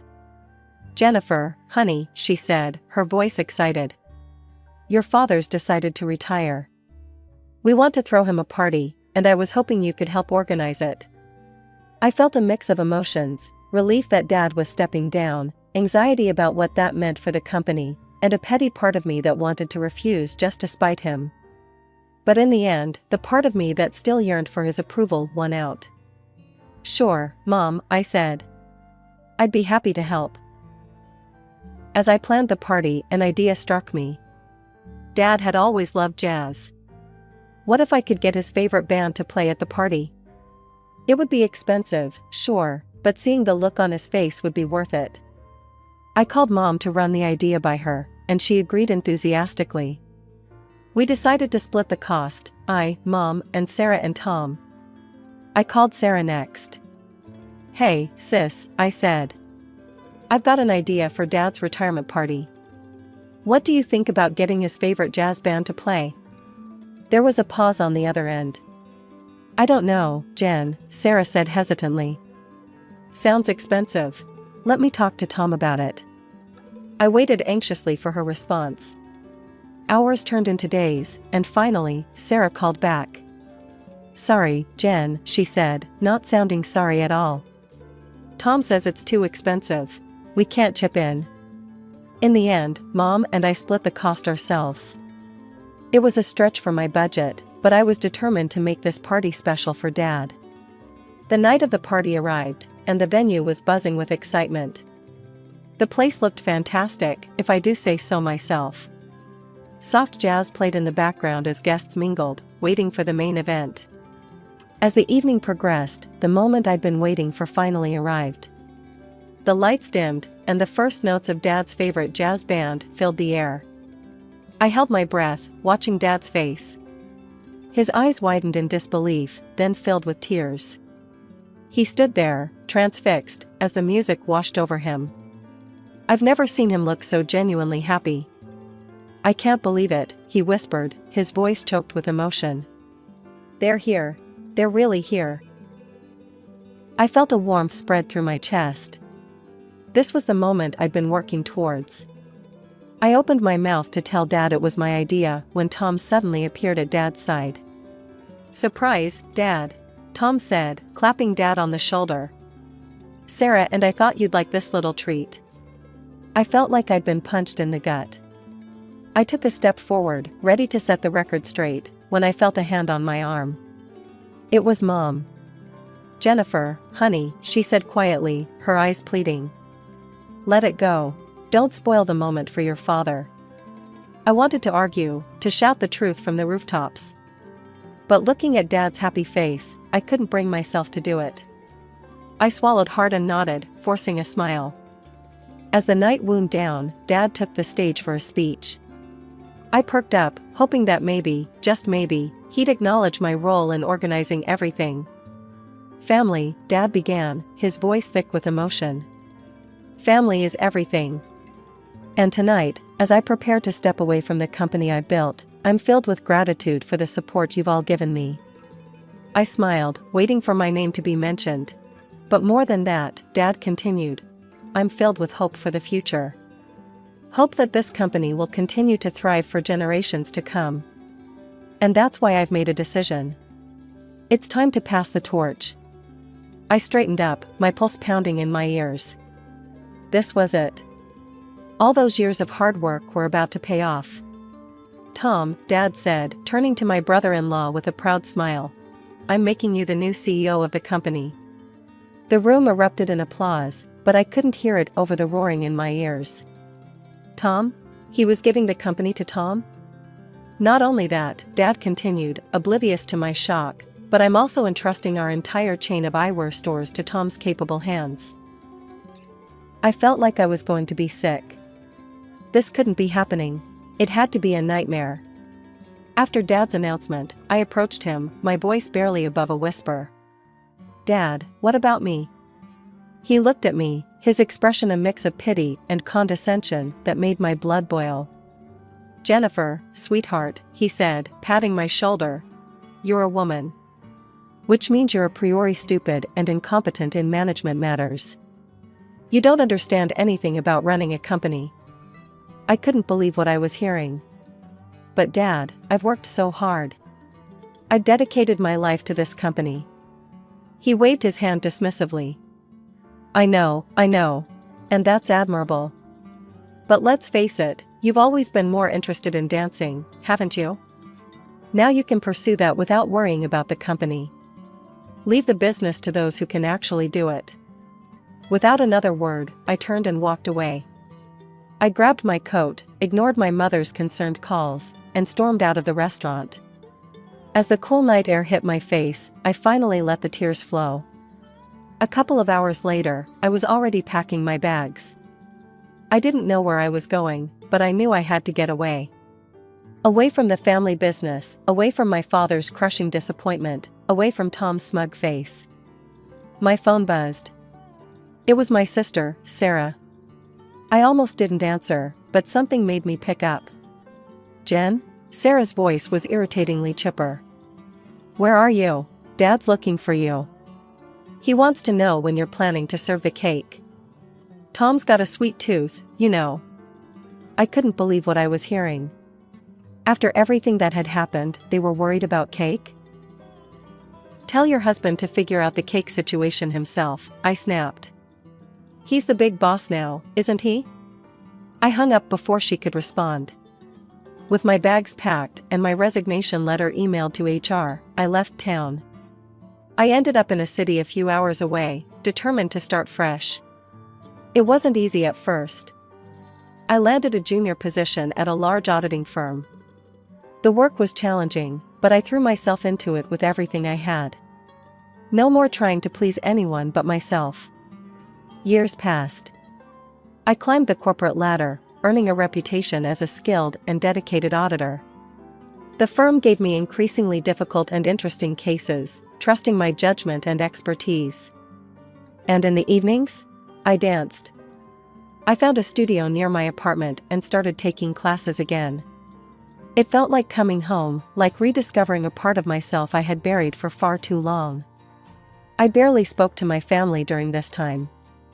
Occasional calls with Mom, sure, but we kept things superficial. I didn't ask about Dad or the business, and she didn't volunteer any information. Life was good. I had a high-paying job I excelled at, a beautiful apartment in a nice neighborhood, and I was finally pursuing my passion for dance. I felt free, truly happy for the first time in years. Then, one evening, everything changed again. I was walking home from dance class, my body pleasantly sore from a challenging routine, when I saw her. Sarah was standing outside my building, looking lost and disheveled. "Jennifer," she called out, her voice trembling. "I need your help." "How did you find me?" I asked, my voice cold. Sarah looked down, ashamed. "Mom gave me your address." We need your help, Jen. Tom's in trouble. The company, it's being audited by the tax authorities. And your firm is conducting the audit." I felt a chill run down my spine. I had a feeling I knew where this was going, but I let her continue. "We need you to influence the results of the audit," Sarah pleaded. Just tell them everything's fine with the accounting. "Please, Jen. We're family." I couldn't believe what I was hearing. "Are you seriously asking me to commit fraud? To risk my career, my reputation, everything I've built here?" Sarah nodded desperately. "I'll pay you $100,000. Please, Jen. We're desperate." The realization hit me like a ton of bricks. Tom had screwed up, big time. And now they wanted me to cover for him, to jeopardize everything I'd worked for. "This conversation is over," I said, pulling out my phone. "If you ever suggest something like this again, I'm calling the police." Sarah's face crumpled. She placed a hand on her belly, and I noticed for the first time that she was pregnant. Please, Jen, she begged. Think of your niece or nephew. You wouldn't want them to grow up without a father, would you? I felt a surge of anger. Your pregnancy doesn't change the fact that your husband is a fraud, I spat. Now leave, before I call the cops. Sarah's demeanor changed instantly. She started screaming, hurling insults at me, causing a scene right there on the street. Passers-by began to stare, some pulling out their phones. I'd had enough.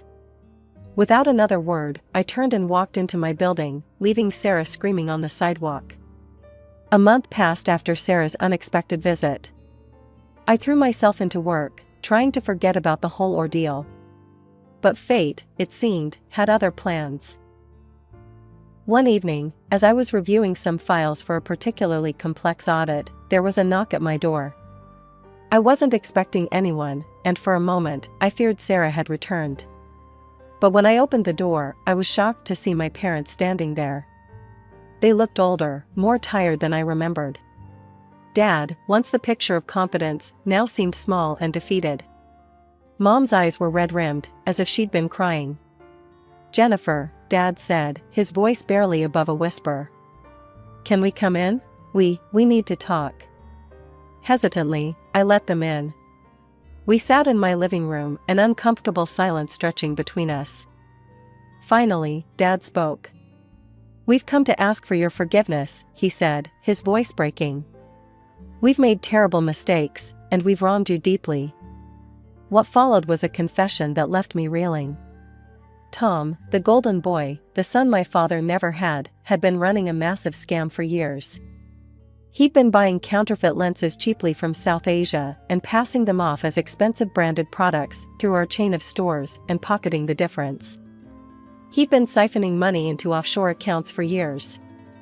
As they spoke, a memory surfaced. Years ago, when I'd noticed discrepancies in Tom's reports and tried to investigate. Dad had shut me down, accusing me of overstepping. Now, I realized just how right I'd been. The consequences were devastating. The subpar products were causing allergic reactions in patients. Lawsuits were piling up. The company that my father had built from the ground up, the legacy he'd been so proud of, was now teetering on the brink of bankruptcy. We were blind, Mom said, tears streaming down her face. We didn't want to see what was right in front of us. Dad reached out, tentatively taking my hand. Jennifer, we know we have no right to ask this of you. But, we need your help. The company needs you. Will you come back and take over? You're the only one who can save it now.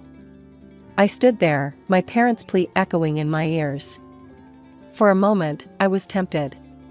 The challenge of saving the company, of proving once and for all that I was capable, it was alluring. But then, like a flood, all the memories came rushing back. I remembered the disappointment in my father's eyes when I was born, not the son he'd always wanted. The countless times he'd dismissed my ideas and efforts. The way he'd so easily handed over the reins to Tom, calling me incompetent and stupid. The years I'd spent trying to prove myself, only to be cast aside. And now, here they were, asking me to swoop in and save them. To sacrifice everything I'd built for myself, all for a company that had never truly been mine. I looked at them, really looked at them. Despite the current crisis, they were still well off. They had money, they had resources. This wasn't about survival, it was about pride. My father's pride. His legacy. In that moment, I made my decision. No, I said, my voice firm and unwavering. They both looked shocked, as if they couldn't believe what they were hearing. I'm not ready to forgive you, and I don't want to communicate with you anymore. Where was all this concern when you were calling me incompetent? When you were handing over my birthright to Tom? You didn't think about me then, did you? My father tried to interject, but I wasn't finished. And now that you're in trouble, suddenly you remember me? Suddenly I'm capable enough to run the company? No, I won't do it. I won't sacrifice everything I built here to save your pride. My words hung in the air, heavy and final. I saw the hope drain from their faces, replaced by a mix of regret and despair. But it's your legacy too, my father said weakly. I shook my head. No, it's not. You made that very clear when you chose Tom over me. This is your mess. You clean it up. My mother was crying now, silent tears streaming down her face. Part of me wanted to comfort her, but I steeled myself against it. I'd spent too many years trying to please them, trying to be what they wanted me to be. No more. I think you should leave now, I said, moving towards the door. They stood slowly, looking lost and defeated. As I watched them walk down the hallway, looking small and pitiful, a part of me ached. But a larger part felt free. For the first time in my life, I had put myself first. Months passed, and life moved on. I heard through the grapevine about the fallout from my family's crisis. Dad had taken the reins of the company once again. It wasn't easy, but slowly, he was rebuilding the reputation he'd spent a lifetime creating. Tom wasn't so lucky. Fraud, tax evasion, embezzlement, the list of charges was long. He ended up behind bars, his offshore accounts frozen, drowning in fines and debt. Sarah, now a single mother, had moved back in with our parents. I heard she was struggling to adjust to her new reality. Sometimes, I felt a pang of sympathy for her and her child, but I reminded myself that she had made her choices. As for me? Well, life had a funny way of surprising you when you least expect it. It happened one evening at the dance studio. I was lost in the music, my body moving freely to the rhythm, when I noticed him. A man with a camera, capturing the dancers' movements. There was something about the way he looked at the world through his lens that intrigued me. After class, he approached me. Hi, I'm Alex, he said, his smile warm and genuine.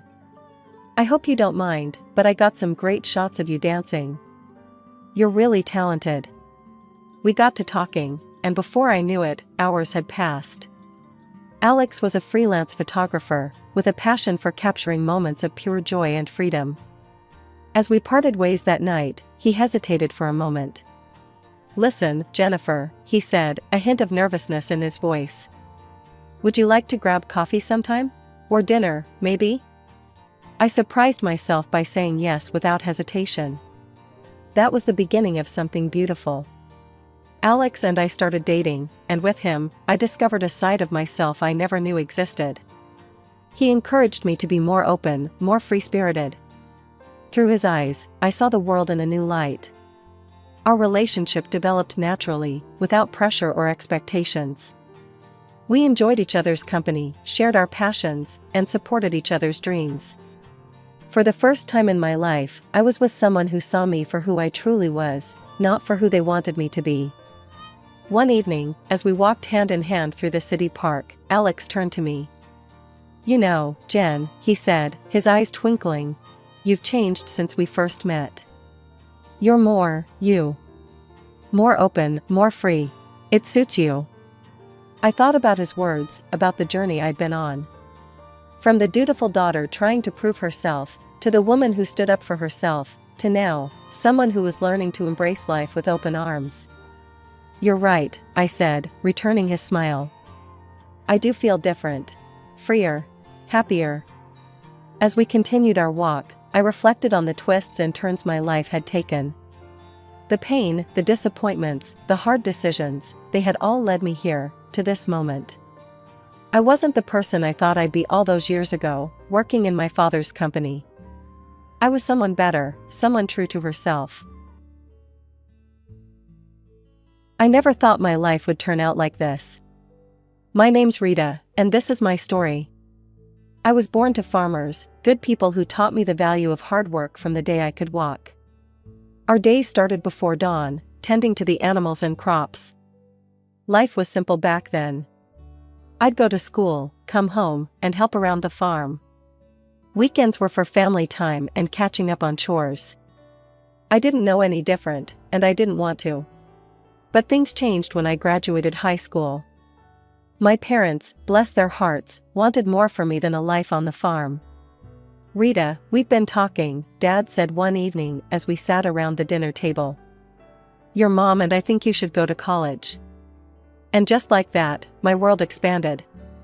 I packed my bags and moved to the city, a place so different from everything I'd known that it might as well have been another planet. College was an experience. The classes were interesting enough, but it was the people that really opened my eyes. Kids from all walks of life, with dreams and ambitions I'd never even considered.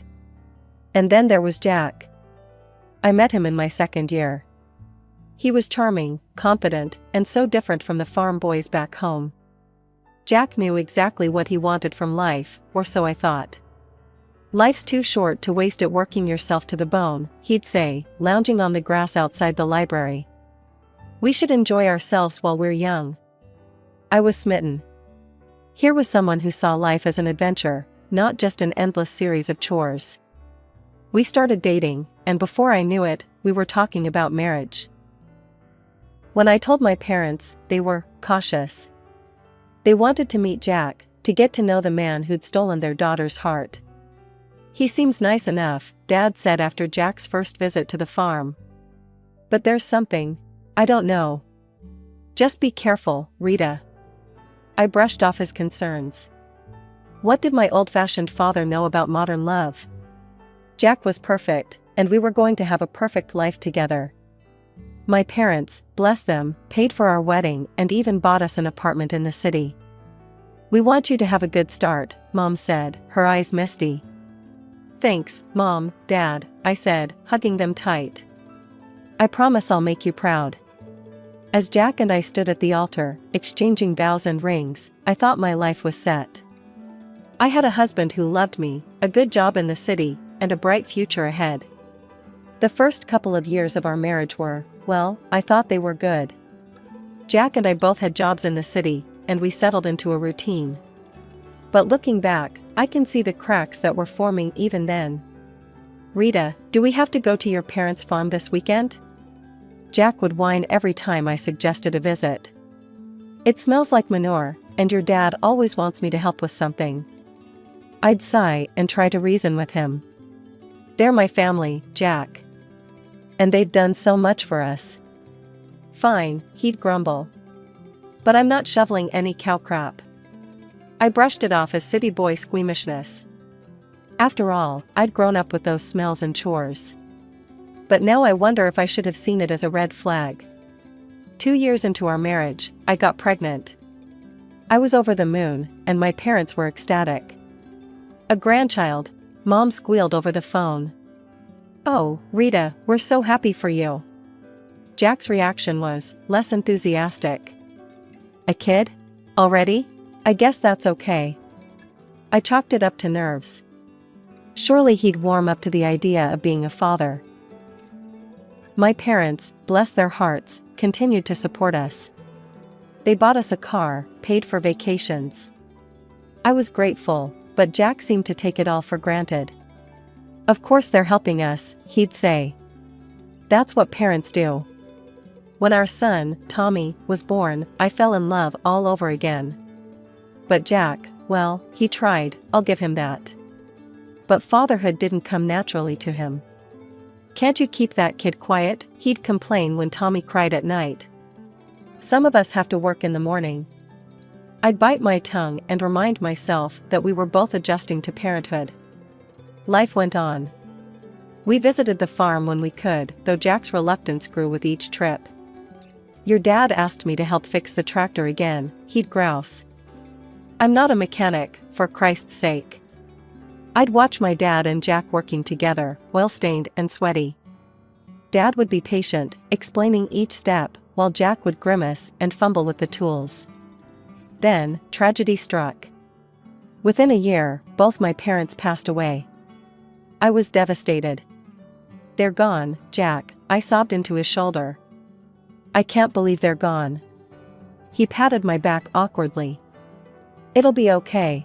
At least they left us the farm. His words jolted me. The farm. My family's legacy. And all Jack could think about was what we'd inherited? In the midst of my grief, Jack dropped a bombshell.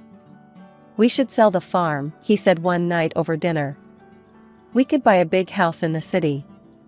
Live like kings. I wanted to argue, to fight for my family's legacy. But I was tired, worn down by grief and the demands of motherhood. And wasn't a wife supposed to support her husband's decisions? Okay, I said quietly. If you think it's best. And just like that, with a few signatures on some papers, my family's history was sold off to the highest bidder. The money went into our joint account, and Jack was like a kid in a candy store. We're set for life, Rita, he crowed. No more slaving away at work. We can do whatever we want. I nodded and smiled, trying to ignore the hollow feeling in my chest. This was what Jack wanted, and I was his wife. I had to support him, right? Life after selling the farm was different.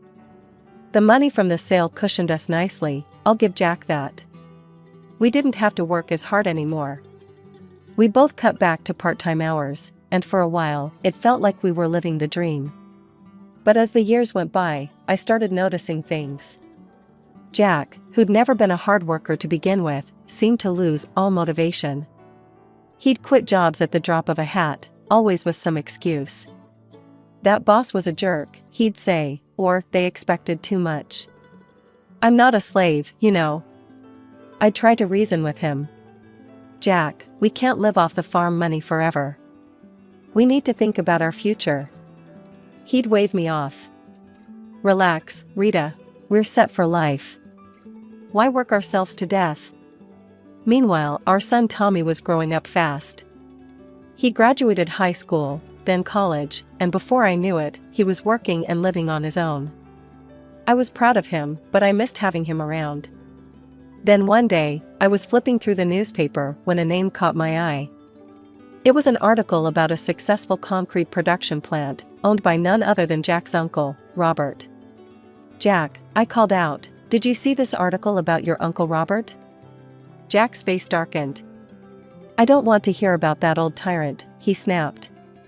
I knew the story, or at least Jack's version of it. How his parents had died when he was young, leaving him in the care of his uncle.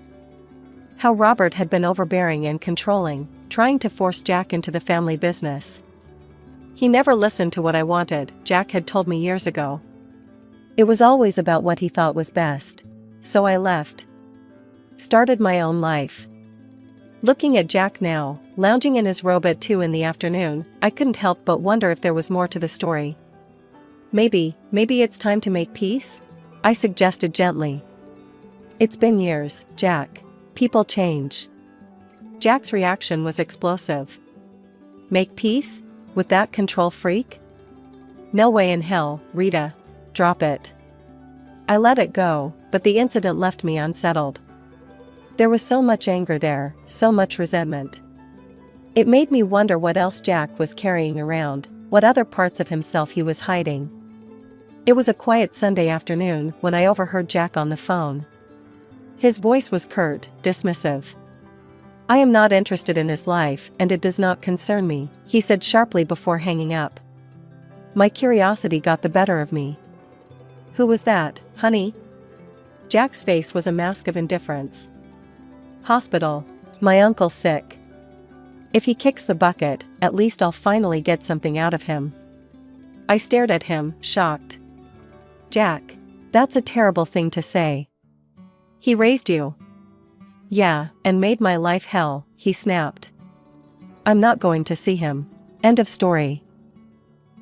As I watched Jack settle back into his armchair, remote in hand, something inside me snapped. This wasn't the man I married. This wasn't the person I thought I knew. Without a word to Jack, I went to our bedroom and called Tommy. Hey, sweetie, I said when he picked up. How would you feel about meeting your great-uncle? Tommy was surprised, but agreed readily. An hour later, we were walking into the hospital, my heart pounding. The ICU was a maze of beeping machines and hushed voices. And there, in a bed surrounded by monitors, lay Jack's Uncle Robert. He looked small and frail, nothing like the tyrannical figure Jack had described. When we introduced ourselves, his eyes filled with tears. Rita, Tommy, he said, his voice weak but warm. Oh, I've wanted to meet you for so long. Over the next hour, Robert told us his side of the story. How he'd taken Jack in after his parents died, raised him as his own. "I loved that boy," Robert said, his voice cracking.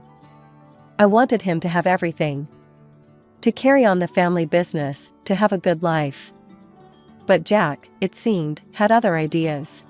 He said he didn't want the responsibility," Robert continued. "Said he didn't want to work hard like I did, staying up nights worrying about the business." I felt a sinking feeling in my stomach as Robert's words painted a picture I recognized all too well. "Jack demanded I sell the business," Robert said, shaking his head. "Wanted me to set him up with a monthly allowance, an apartment, a car. Said I owed him a carefree life." I glanced at Tommy, seeing my own shock mirrored in his face. "I told him that's not how life works," Robert went on. "That money needs to be earned. I begged him to stay, to learn the business. But he just got angry. Said he'd find a rich wife and never have to work a day in his life." As I sat there in Uncle Robert's hospital room, memories from the past decade started flooding back. Like pieces of a puzzle finally falling into place, I saw our life together in a new, harsh light. Jack had never held a job for long. He always chose part-time work, called in sick often, took countless days off. I'd attributed it to stress, to him being a free spirit. But now I saw the truth. "Life is for pleasure, Rita," he'd always say. "Why kill ourselves working?" I felt sick to my stomach as realization dawned. Jack hadn't married me for love. He'd married me for my family's money, for the comfortable life he thought I could provide. I was just a means to an end, the rich bride he'd promised his uncle he'd find. Tears welled up in my eyes as the weight of this truth settled on me. Our whole life together, our marriage, our family, it was all built on a lie. Uncle Robert's voice pulled me from my thoughts. "I'm so sorry," he said, his voice weak. "I won't be able to leave anything to you or Tommy. I wanted to, but..." "It's okay," I said, squeezing his hand. "We don't need anything."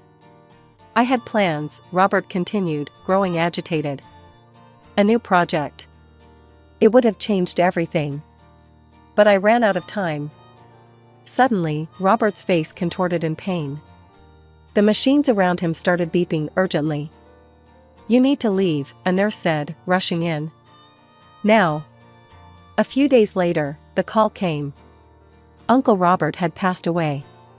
When I told Jack, his reaction made my blood run cold. "Finally," he exclaimed, a grin spreading across his face. "Took the old bastard long enough." I stared at him, disgusted. "Jack, he was your uncle. He raised you." He waved dismissively. Yeah. So, when's the funeral? Do we need to go to that?" In the end, Jack didn't attend. Tommy and I organized the funeral ourselves, a small, dignified affair that I hoped would have made Uncle Robert proud. While I was grieving for a man I'd barely known, my husband was at home, gleefully calculating his newfound wealth. "The factory's got to be worth at least 10 million, I heard him saying on the phone when I got home. "Can you believe it? I'm rich." I watched him strut around our house, boasting about his inheritance, and felt nothing but revulsion. This wasn't the man I thought I'd married. This was a stranger wearing my husband's face. And then, things got worse. "You know, Rita," Jack said one evening, his eyes cold. "You're getting kind of old for me. I think I'm ready for an upgrade." I couldn't believe what I was hearing. "Excuse me?" He shrugged, not even bothering to look ashamed. "You heard me. I'm rich now. I can do better." Over the next few weeks, Jack's behavior became increasingly erratic. He'd stay out late, coming home in the early hours reeking of booze and perfume. More than once, I spotted lipstick stains on his collar. Each time I confronted him, he'd brush me off. "Mind your own business," he'd sneer. "You should be grateful I come home at all." As I lay awake one night, listening to Jack stumble in at 3 a.m., I realized something had to change. I couldn't keep living like this. I deserved better. But more importantly, I needed to know the truth about everything, about Jack, about the inheritance, about the life I thought we'd built together. One morning, after another night of Jack stumbling in at dawn, I'd had enough. "Where were you?" I demanded, my voice shaking with anger and hurt. Jack sneered, his bloodshot eyes narrowing. "None of your damn business, Rita. You should be grateful I come back at all." I recoiled as if I'd been slapped. "Grateful? Is that what you think our marriage is?" He ignored my question, instead fixing me with a calculating look. "Say, how much is left from your parents' inheritance? We must have some savings, right?" The sudden change of topic threw me off guard. "What, Jack, we've spent it all. The accounts are empty." His face twisted into an ugly mask of disgust. "Empty? You've got to be kidding me." He paced the room, muttering to himself. Then he turned back to me, his eyes cold. "Well, I guess that's it then.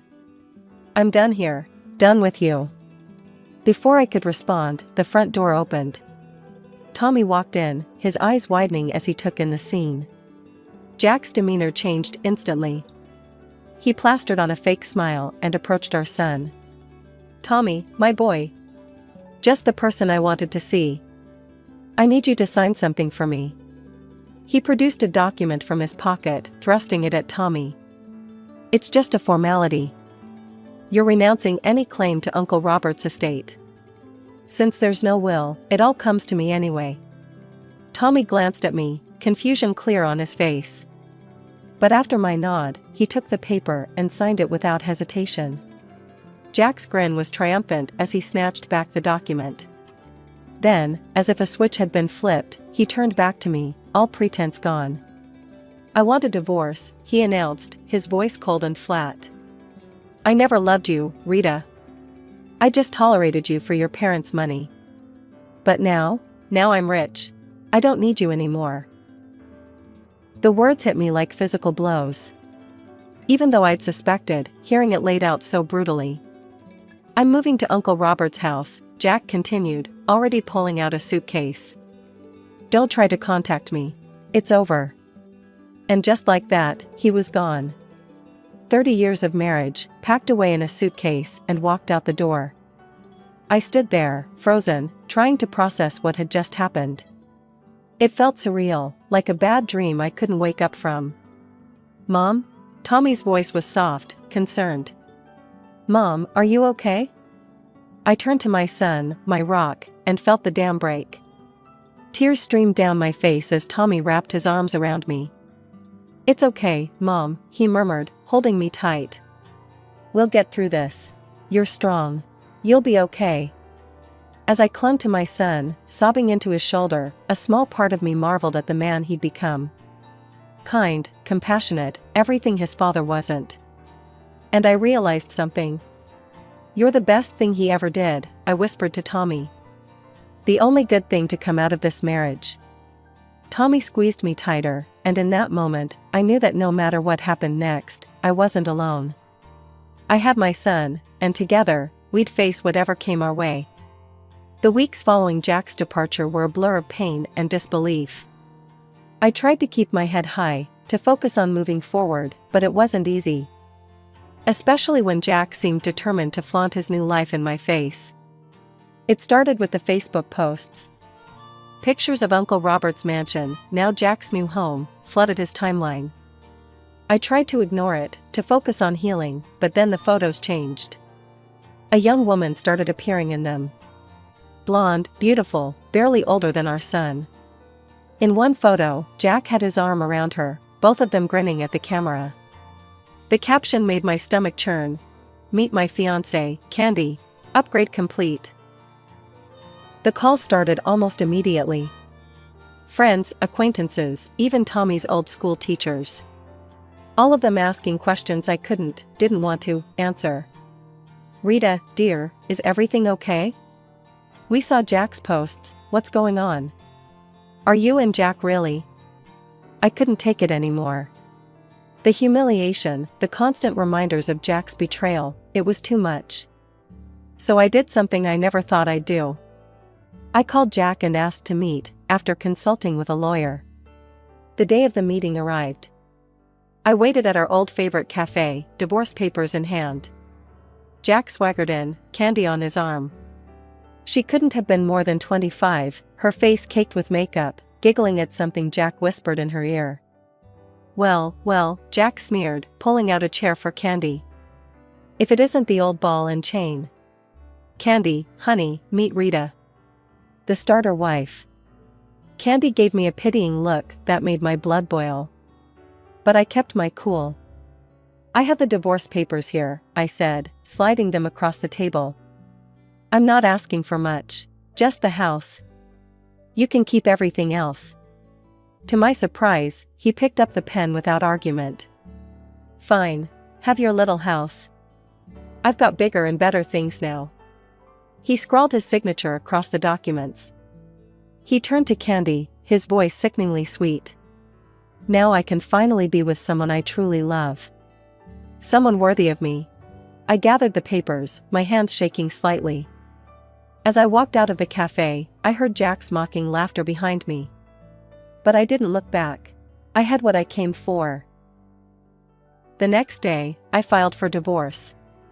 As I handed over the papers to the court clerk, I felt a weight lift off my shoulders. For the first time in months, I felt like I could breathe again. Life has a funny way of serving up justice when you least expect it. For me, it came in the form of a headline splashed across the local newspaper. Local business tycoon's empire crumbles, nephew left with massive debt. It turned out that Uncle Robert had taken out an enormous loan just before his death, hoping to expand the business. He'd mentioned something about a new project during our hospital visit, but Tommy and I hadn't understood the implications at the time. Now it all made sense. I watched from afar as Jack's new life crumbled around him. He sold the factory, the mansion, the cars, everything. And still, he was left owing nearly $1 million. The cherry on top? His young bride, Candy, packed her bags and left the moment she realized Jack wasn't the wealthy catch she'd thought he was. I'd be lying if I said I didn't feel a twinge of satisfaction. Karma, it seemed, had finally caught up with Jack. Then, one rainy evening, there was a knock at my door. I opened it to find Jack standing there, looking nothing like the smug, wealthy man who'd walked out on me months ago. He was disheveled, his eyes red-rimmed and desperate. Rita, he said, his voice cracking. I've been such a fool. I see that now. Please, can we talk? Against my better judgment, I let him in. For the next hour, I listened as Jack poured out his heart. He told me how he'd lost everything, how he'd realized what truly mattered in life. I was wrong, Rita, he said, his eyes pleading. So wrong. But I see now that you were the only one who ever truly cared for me. The only one I've ever really loved. Then, to my utter disbelief, Jack got down on one knee, producing a small velvet box. Rita, please. Give me another chance. Marry me again. Together, we can overcome anything. For a moment, I was speechless. Then, I did something that surprised even me. I laughed. It started as a small chuckle and grew into full-blown, tears streaming down my face laughter. Jack's face fell. What's so funny? When I finally caught my breath, I looked him straight in the eye. Oh, Jack. Did you really think it would be that easy? That you could treat me like garbage, throw me away, and then come crawling back when things got tough? His expression darkened. Now listen here, he snarled, jumping to his feet. This is my house too. I have rights. I calmly walked to the drawer where I kept our divorce papers, pulling them out and showing him his own signature. No, Jack, you don't. You signed away any claim to this house. It's mine. Now get out, or I'll call the cops. For a moment, I thought he might try to argue further. But something in my expression must have told him I meant business. Without another word, he turned and stormed out, slamming the door behind him. As soon as he was gone, I called Tommy and told him everything. My wonderful son was supportive as always. You did the right thing, Mom, he said. I'm proud of you. Those words meant more to me than he could ever know. In the weeks that followed, I made some big decisions. The house, with all its memories both good and bad, felt too big for just me. So I sold it, using the money to buy a cozy apartment in a vibrant neighborhood I'd always loved. At 60, I'm finding that life is just beginning. I've started traveling, seeing all the places Jack always promised we'd visit but never did. I've taken up painting, joined a book club, even tried my hand at salsa dancing. Every now and then, I catch a glimpse of Jack around town. He looks older now, worn down by his mistakes and misfortunes. Life didn't turn out the way I expected. But you know what? I wouldn't have it any other way. Because now, for the first time in a long time, I'm truly, completely, happily me.